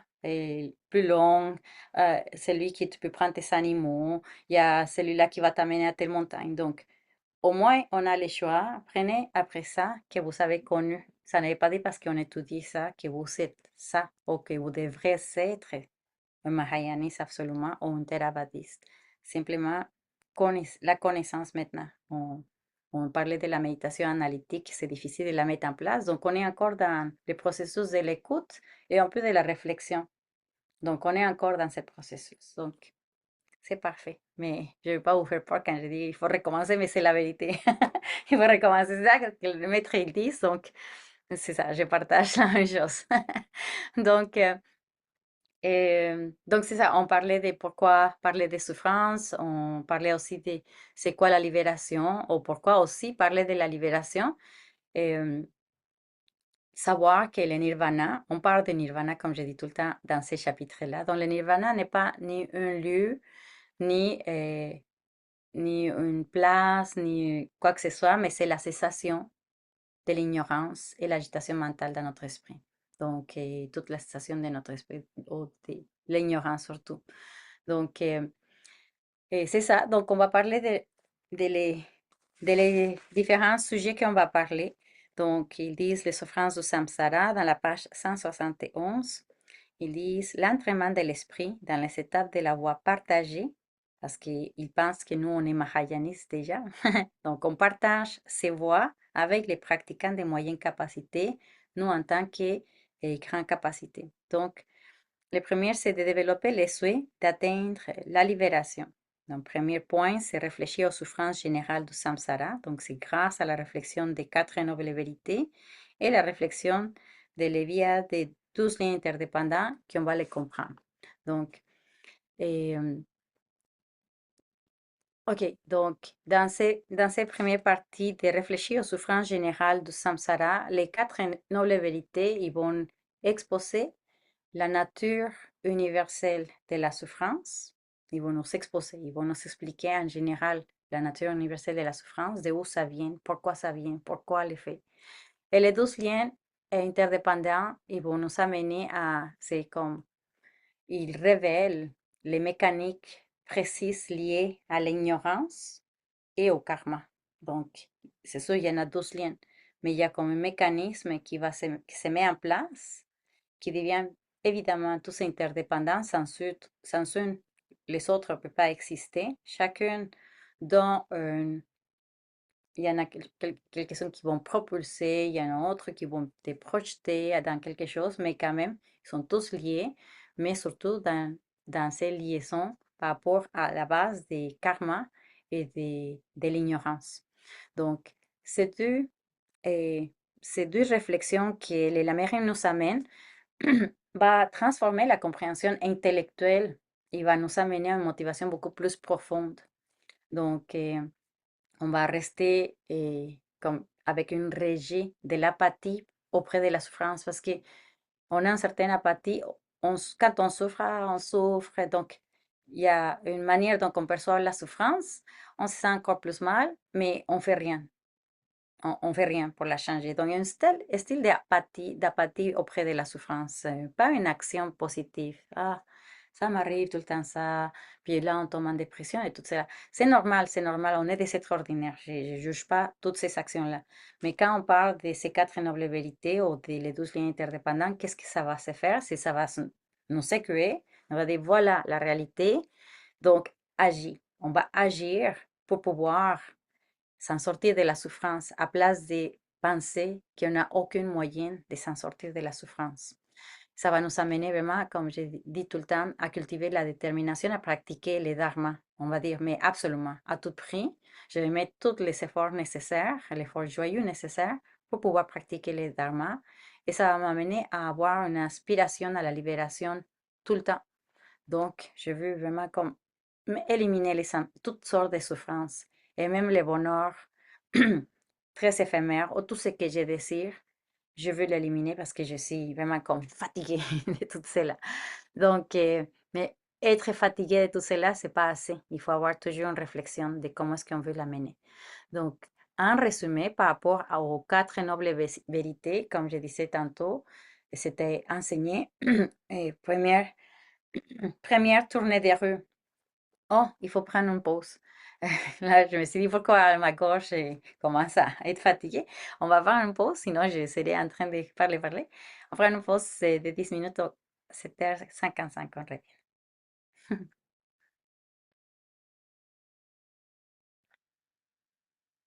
Donc, si vous voyez que je bouge beaucoup, c'est parce que j'ai oublié de mettre quelque chose en dessous de ma chaise, puis j'ai des shorts. Donc ça, mes jambes collent, se collent. Donc, j'essaie de bouger. Donc, il y avait une question. Quand on atteint le nirvana ou l'éveil, on arrête de renaître, effectivement. On arrête cette existence conditionnée de la renaissance continuelle. Donc, on va plus renaître dans aucun de les six différents types de renaissance. Et de toute façon, on va parler de ça, mais je vous le rappelle simplement. Donc, on avait dit extrême souffrance, les esprits avides, les animaux, la précieuse vie humaine, les dieux et les demi-dieux. Ça, c'est les six types de renaissance. Et dans la précieuse vie humaine, ou aussi certaines parties des dieux et demi-dieux, on a le monde de la forme et le monde des sans forme, dépendamment du niveau de calme mental qui sont atteints, le niveau de concentration plutôt, qui vont atteindre après avoir atteint le calme mental. Il y a comme ce niveau de concentration sans avoir vraiment enlevé les traces ou les empreintes karmiques qui les amènent à rester encore. Donc, à un moment donné, ça va se terminer, mais on va parler aussi de le monde de la forme et sans forme. Je pense que c'est plus à la page 173 pour qu'on les comprenne. Mais c'est ça, il n'y a plus de renaissance. On devient simplement des êtres avec un esprit, pas nécessairement un corps. Donc aussi, il faut ne pas être attaché à un corps et à n'importe quel des agrégats qui nous amène à être comme nous, on se voit actuellement. Donc c'est pour ça que c'est difficile, et honnêtement, de renoncer au samsara. On parle de ça, on va parler uniquement de souffrance. C'est là que ça va nous amener à une détermination, une motivation, mais honnêtement, c'est très difficile de vraiment concrétiser ça à l'intérieur de nous. Il y a des choses qu'on va aimer. Il y a une autre question. Donc, quand on passe dans le monde des sans forme, on a plus de risques ensuite de revenir dans le monde de la forme, bien sûr. Oui, parce qu'à un moment donné, le karma qui nous a amenés et aussi la longueur qu'on peut rester dans cet état de concentration, c'est aussi en lien avec nos empreintes karmiques. Donc, il va y avoir encore des empreintes karmiques qui arrivent à maturité qui vont pouvoir comme déranger cet état de concentration ou ce niveau de concentration. Donc, ces juste des niveaux de concentration, ça n'avait pas dit eh, qu'ils sont comme ultimes, donc ça veut dire qu'ils ne sont pas à long terme, mais c'est un grand apprentissage. Autrefois, dans ces discussions que j'ai avec Lama et Jason, on disait, mais c'est sûr, euh, quand ces moments de concentration se finissent, comme les dieux et les demi-dieux similaires, on peut même retomber dans des renaissances très inférieures comme extrême souffrance. Ça dépend aussi de nos empreintes karmiques et comme on n'avait pas eu la purification à faire pendant ce temps-là, maintenant on purifie. C'est pour ça que la précieuse vie humaine, c'est la meilleure à pouvoir atteindre l'éveil parce qu'on va être très alerte parce que les souffrances vont être là mais ils ne sont pas toujours là, donc c'est pas une extrême souffrance. On a un corps qui va pouvoir nous permettre à réaliser certaines choses, qui va amener toutes les conditions nécessaires pour qu'on puisse atteindre l'éveil. Donc, le monde de la forme sans forme, les dieux et les demi-dieux sont vraiment un peu des apparences trompeuses où on peut s'en aller, mais il ne faut pas oublier et où est-ce que nous sommes. Quand on est en vacances, on oublie toutes les souffrances des fois, mais quand on revient à la réalité, c'est boum, c'est exactement la même chose. C'est comme une image de qu'est-ce que ça peut être et une ou l'autre. Donc, c'est lié aux gens qui décident faire des voyages astraux dans le monde des sans forme. Non, c'est juste Le monde de la forme et le monde de sans forme, c'est juste uniquement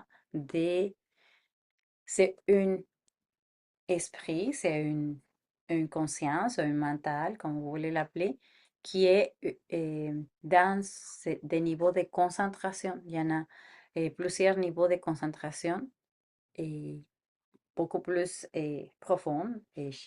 Quand on avance dans ces étapes de concentration, ce sont uniquement ces étapes de concentration ou ces processus de concentration, c'est uniquement des étapes ou des centrements de l'esprit pour pouvoir atteindre réaliser la vacuité parce que notre esprit sera moins contaminé par des perturbations mentales, moins addict, créer des perturbations mentales ou moins, oui, habitué à créer des perturbations mentales.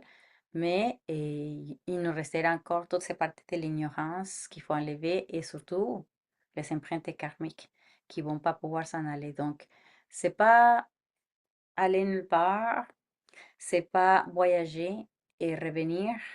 Et c'est des états qui peuvent durer longtemps, mais c'est juste des étapes de concentration. On est beaucoup plus l'attention et la vigilance et garder l'objet dans un seul objet tout le temps. C'est ça qui arrive dans ces étapes de concentration. De manière très simple de parler de ces étapes de concentration, il y a beaucoup plus de complexité par rapport à ça.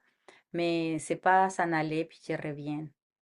C'est pas ça. C'est simplement des états assez longs et c'est pas nécessaire quand on parle, par exemple, de le monde des sans forme. Donc, il n'y a pas encore. C'est ça la forme. Il n'y en a pas encore. C'est juste un esprit qui reste dans un état de concentration très long. Mais après ça, de toute façon, comme je dis, l'empreinte karmique va arriver, puis on revient. Dans n'importe quelle renaissance, selon la nature de votre karma. Donc, c'est un peu comme ça. Et j'espère que c'était un peu plus clair. Donc, on n'y va Oui, pas, puis merci. Pardon, oui, merci, c'était plus clair. J'avais pas d'idée de ce que c'était exactement. Merci. c'est juste un niveau de concentration assez élevé qui peut durer, que l'être aura ses capacités de les garder très longtemps.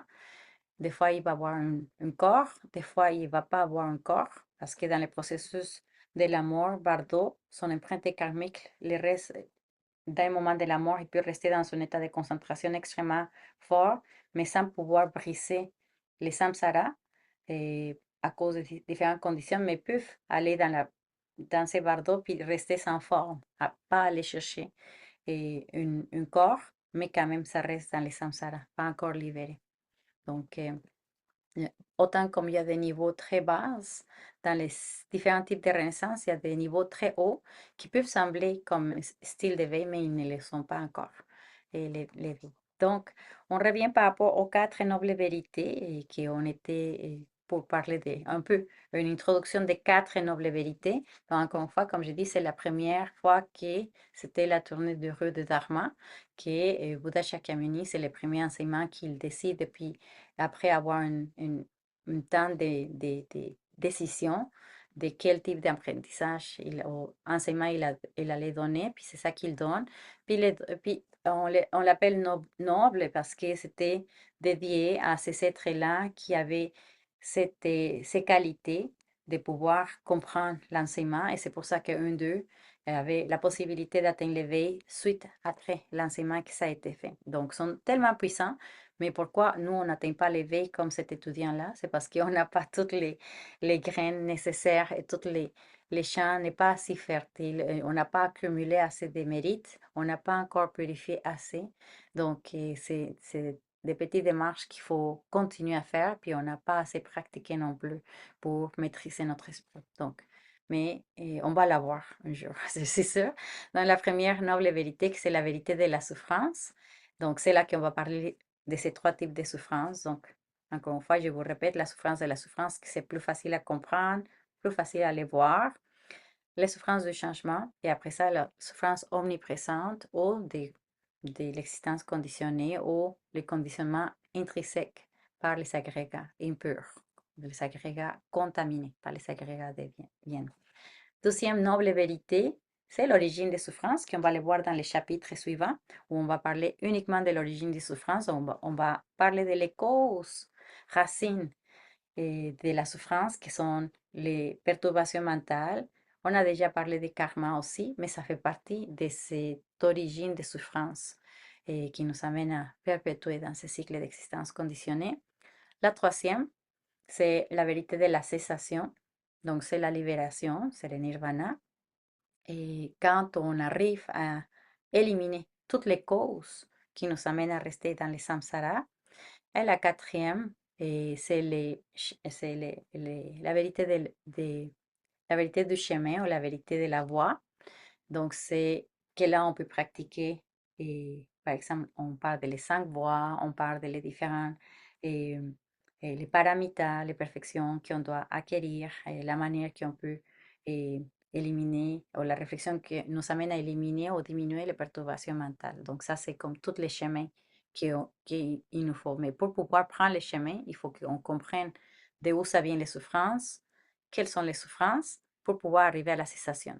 Parmi ces 4, le seul qui est un phénomène permanent, c'est, comme je dis, troisième ou la quatrième, dépendamment, c'est la vérité de la cessation. Quand on arrive à la vérité de la cessation, quand on atteint la libération, ça devient un phénomène permanent. Mais pour l'instant, c'est encore, c'est pas encore accessible pour nous, donc c'est OK. Donc, comme je disais, cet enseignement a été donné aux nobles, ou on l'appelle aussi, dans plusieurs textes, vous allez voir qu'on les appelle les arias, ou un être noble, mais c'est pas vraiment une, qu'on atteint un style que c'était pas un caste ou c'était pas un statut social ou quoi que ce soit, c'est juste qu'on atteint un degré de réalisation spirituelle. Ça, c'était considéré des nobles. Donc, on les appelle aussi arhat quand on parle de la moyenne capacité, on les appelle les arhat ou les arias. Donc, c'est ça la différence entre ceux qui sont nobles et ceux qui ne sont pas nobles. Donc, nous, même si peut-être qu'on n'est pas encore noble, mais au moins, on a cette possibilité de pouvoir rentrer dans ce type de connaissances ou savoir au moins quelles sont les 4 vérités. Donc, ces 4 nobles vérités vont nous amener à découvrir des manières pour pouvoir éliminer toutes les souffrances et pouvoir atteindre cet état d'éveil.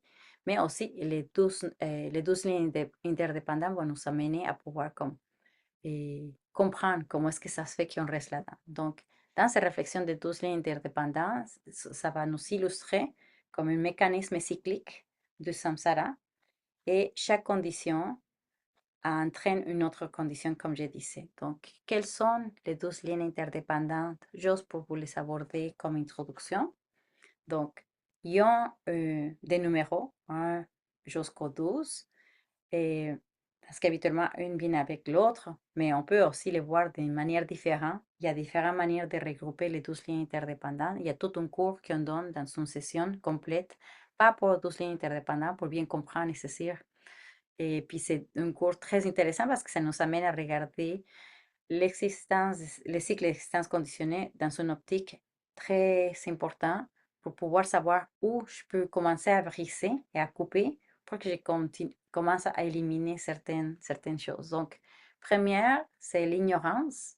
Donc, c'est la méconnaissance de la réalité. Et la deuxième, ce sont les formations karmiques. Donc, c'est les actions conditionnées par l'ignorance. Les formations, c'est vraiment on conditionne les actions à cause de mon ignorance ou de mon obstruction ou contamination mentale. Après ça, la troisième de les 12, c'est la conscience. La conscience, la conscience, donc, on la voit maintenant dans ce cycle d'existence conditionnée, dans les samsaras. Ce sont des la conscience amène elle a une empreinte karmique qui nous amène à différents types de renaissance. Donc, la conscience, c'est le corps que je vais être, parce que le quatrième, c'est le nom et la forme. Donc, le type d'agrégat que je vais avoir, c'est à cause de ces empreintes karmiques. Dans le deuxième, c'est les formations karmiques. Donc, troisième, c'est la conscience. C'est à cause des formations karmiques que je vais avoir ce style de conscience. Et à cause de ces formations karmiques, je vais avoir le quatrième, que c'est le nom et la forme. Donc, c'est l'agrégat des corps et de l'esprit.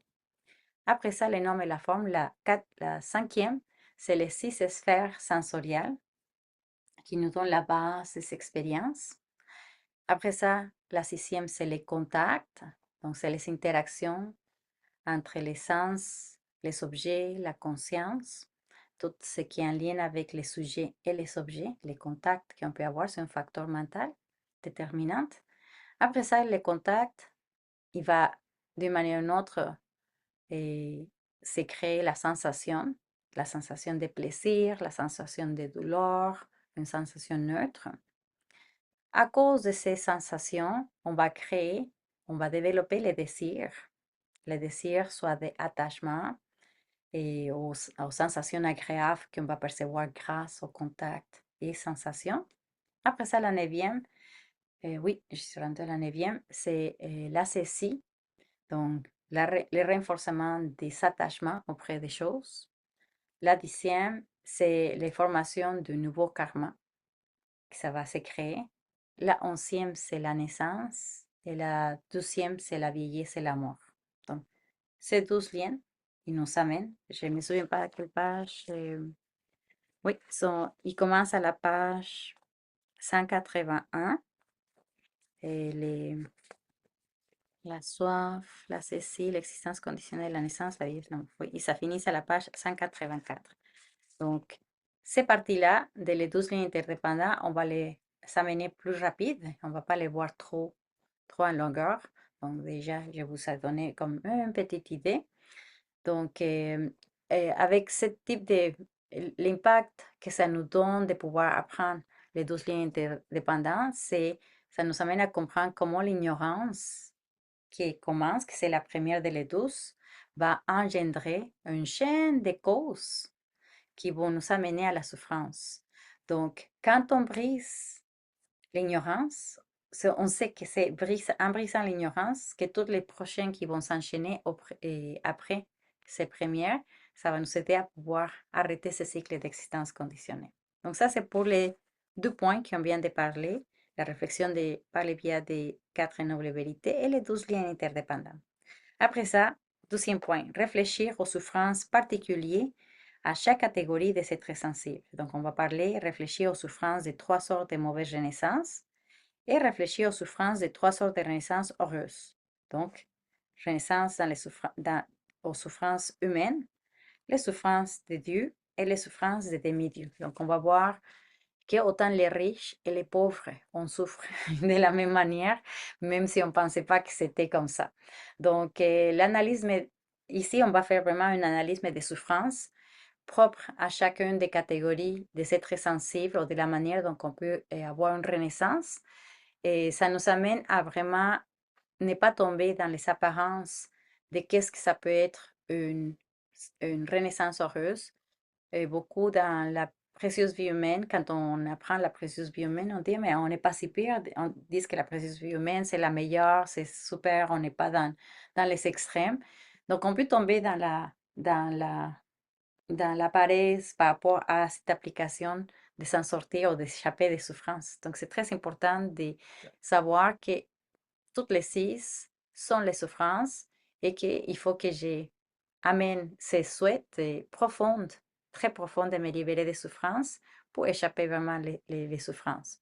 Donc, je ne pense pas que j'ai besoin mais peut-être une révision pour vous.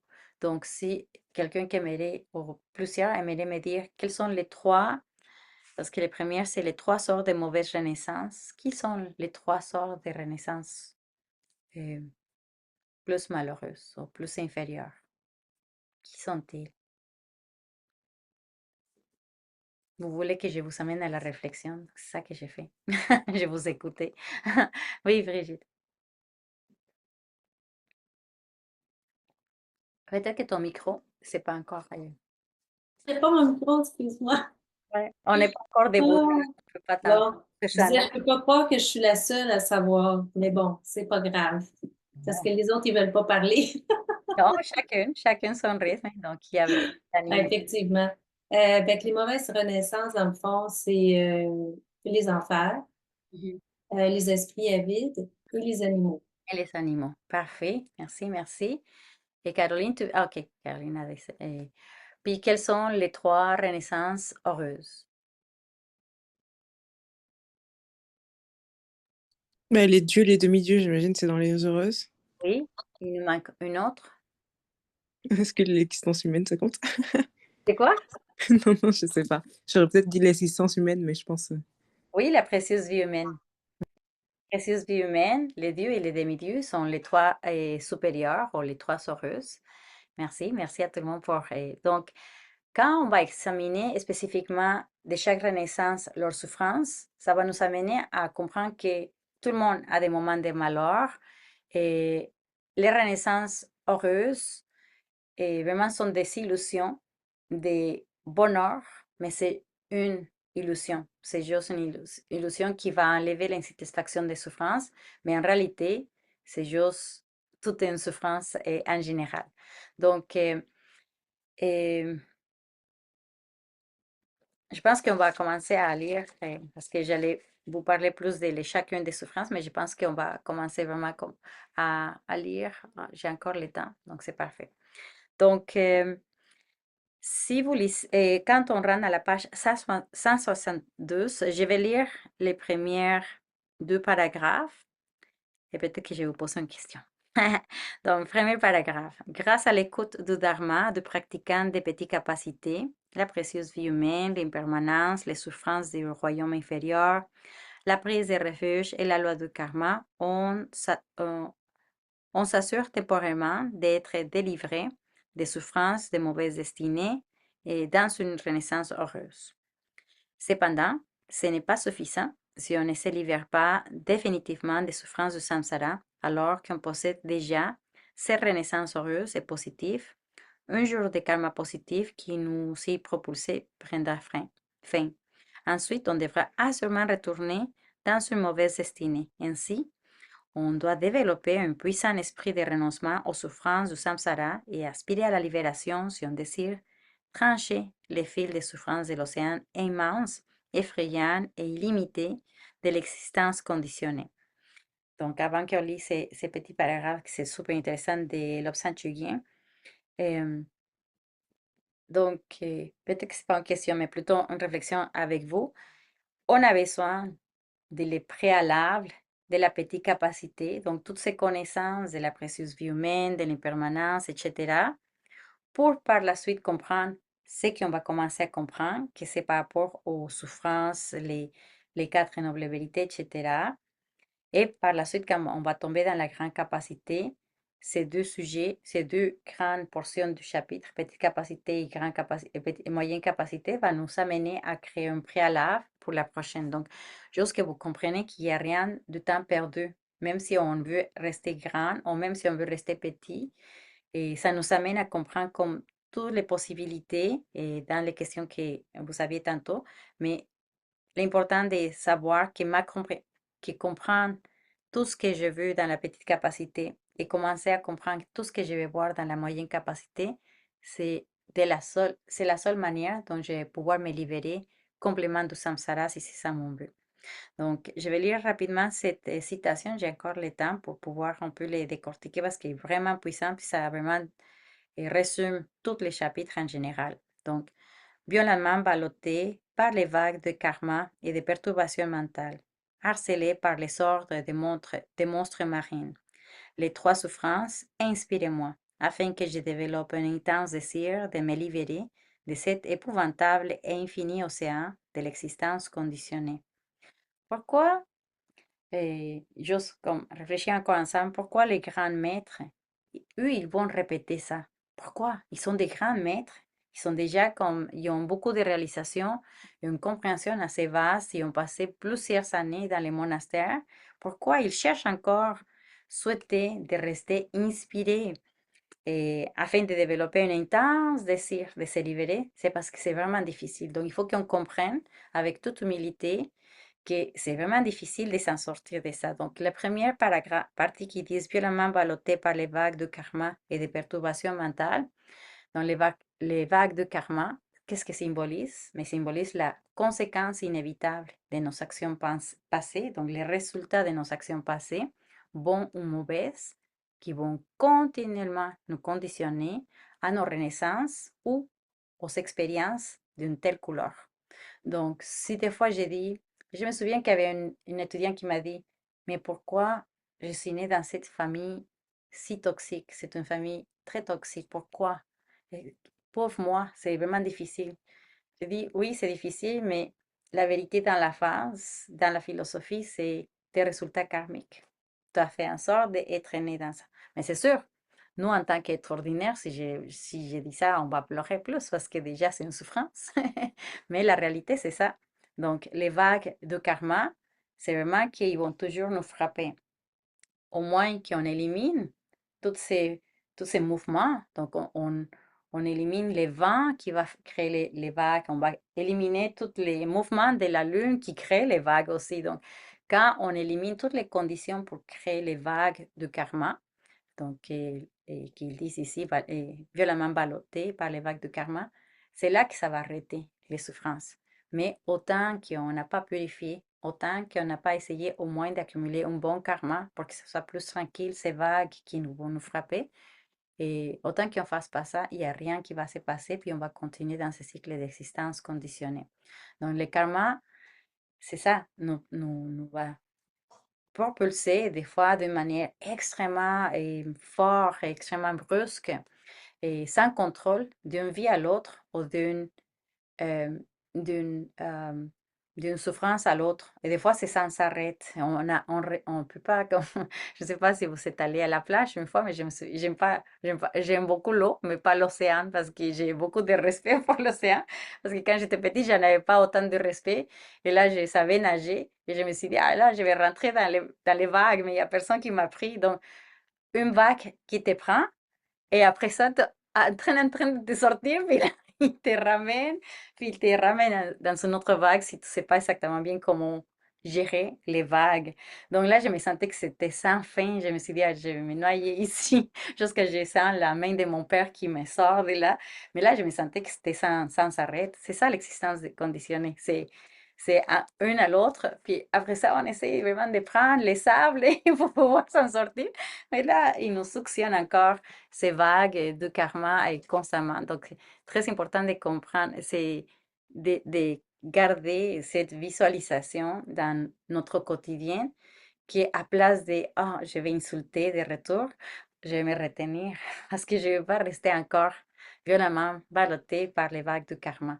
Donc, je pense qu'il y a plusieurs choses. Je vais voir le chat avant tout.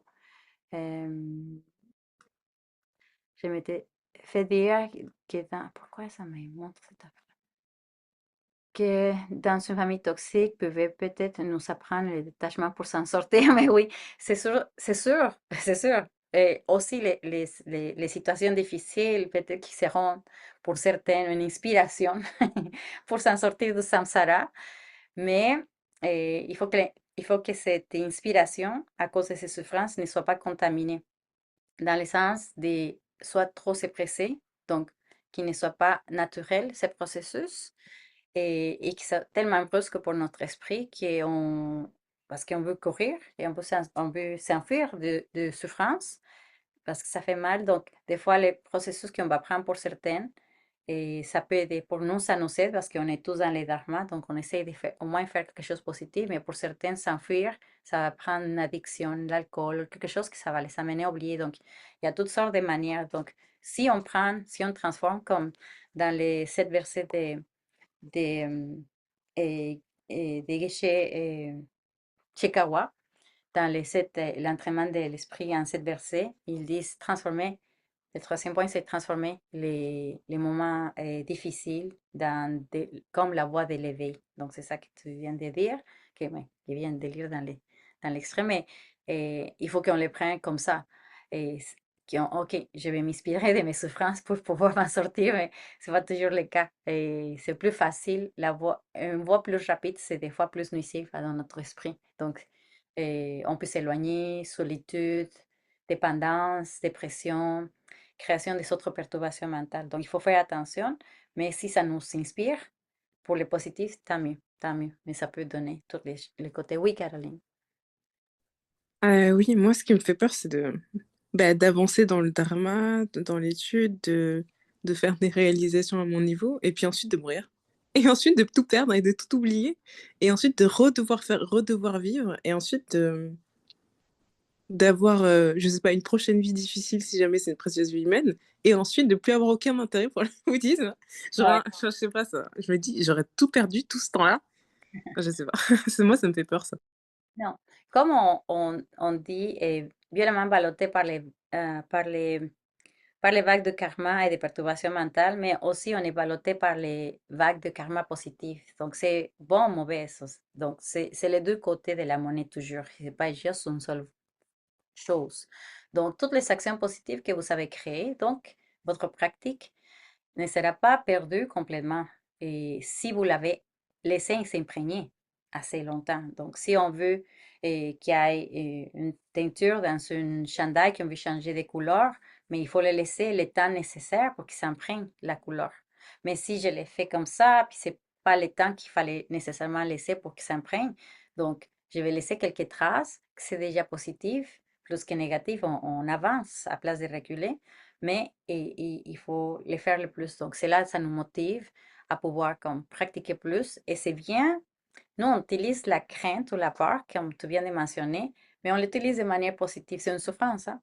Une souffrance de savoir dans quelle renaissance on va voir, c'est une souffrance. C'est pour ça qu'on disait la souffrance du changement, mais la dernière, c'est la souffrance de l'existence conditionnée. On souffre parce qu'on ne sait pas qu'est-ce que ça va être la prochaine vie. On a peur, mais on utilise cette souffrance-là comme quelque chose, comme disait tantôt dans le chat, comme quelque chose de très positif pour nous impulser à continuer à essayer, à s'entraîner. Donc, c'est très important qu'on puisse comprendre tous ces processus, l'importance de bien les saisir, ne pas rester avec une crainte négative, mais rester avec une crainte qui pourra nous impulser avec l'effort joyeux et pour pouvoir continuer à avancer. Donc, il faut utiliser toutes les situations. On crée sempre pour les prochaines vies, effectivement. Donc, il n'y a rien qui est perdu. Autant qu'on l'a fait pendant une bonne durée. Mais si je fais ma méditation juste une fois ou si j'essaie de changer mon esprit juste une fois, comme je disais avec les chandails, c'est pas assez.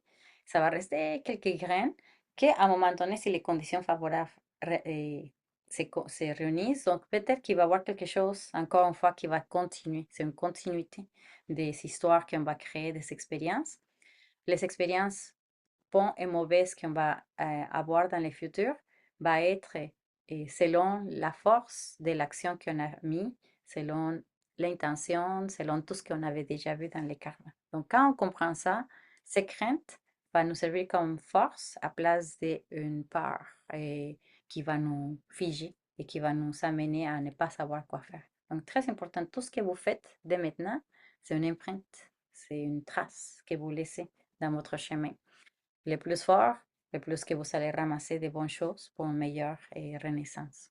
Donc, c'est pour ça que la petite capacité, on parle de karma. C'est pour ça, parce qu'au moins, il veut avoir de prochaines bonnes renaissances. Il s'en fout maintenant d'être libéré, mais au moins d'avoir une bonne renaissance. Donc, si vous suivez simplement la petite capacité, si vous suivez l'entraînement de l'éthique, c'est parfait.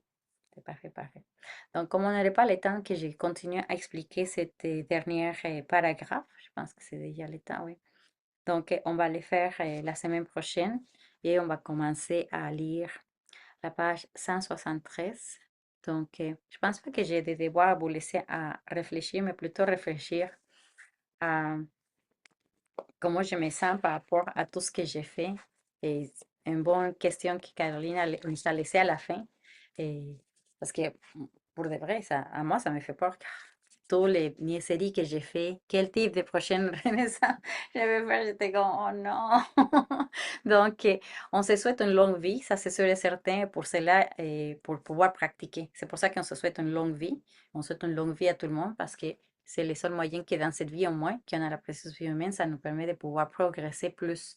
Mais prenez-les et à cœur vraiment cette chance, cette opportunité que nous avons. Donc, peut-être je vous invite cette semaine de vraiment profiter de votre précieuse vie humaine et l'utiliser de la meilleure manière. C'est difficile. Donc, on va faire la dédicace pour le bien de tous les êtres sensibles. Quand même, on essaie d'expérimenter ces sentiments et je vais expérimenter maintenant et d'envoyer une lumière à tous ceux qui ressentent les souffrances. Maintenant qu'on parle de souffrance, je veux donner un petit espoir à tous ces gens-là qui ont des souffrances pour qu'ils puissent avoir au moins une minute ou une seconde, dépendamment de toutes les vertus que j'ai accumulées dans la journée, qu'ils puissent avoir ce temps-là pour bien se sentir. Ça sera génial. Donc, on commence. J'offre ces vases parfumés d'encens, jonchés de fleurs, ornés de Momero, des 4 continents, du soleil et de la lune, tout cela visualisé comme un chant de Bouddha, afin que tous les êtres puissent jouir de ces chants purs. Ô précieux maître, je vous adresse ces mandalas des joyeux. Puisse le précieux esprit d'éveil naître chez ceux en qui n'est pas encore né, n'est pas diminué chez ceux en qui il est déjà né, et croire toujours de plus en plus. Puissent tous les êtres sensibles, nos parents, trouver le bonheur. Puissent toutes les mauvaises destinées être vite pour toujours. Puissent toutes les prières de tous les bodhisattvas, peu importe où ils résident, être exaucées. Dans cette terre pure entourée de montagnes enneigées, demeure d'où provient tout bonheur et tout bienfait. Ô puissant Avalokiteshvara, Tenzin Gyatso, puissiez-vous demeurer jusqu'à l'épuisement du samsara. Puissent les vénérables lamas demeurer constants et leurs activités vertueuses et illuminées se répandent dans les 10 directions. Puisse la lumière de l'enseignement de l'obscène qui illumine les obscurcissements des êtres dans les 3 niveaux demeurer à tout jamais, afin de m'entraîner à imiter les Rom Manjushri et la façon dont il connaît la réalité, ainsi que Samantha Vadra et tous les autres, je dédie pleinement toutes ces vertus. Puisque tous les vainqueurs des 3 temps ont loué toute dédicace comme extraordinaire, je dédie parfaitement toutes les racines de mes vertus en conduite excellente. Toutes les vertus que j'ai accumulées par l'hommage, les offrandes, la purification, la réjouissance, la requête et la supplication, si petites soient-elles, je les dédie au parfait éveil. Chancho Semcho Rinpoche, Makye Panan Kye Joshe, Kye Panyam Pame Payam, Kone Kontu Pewa Shu.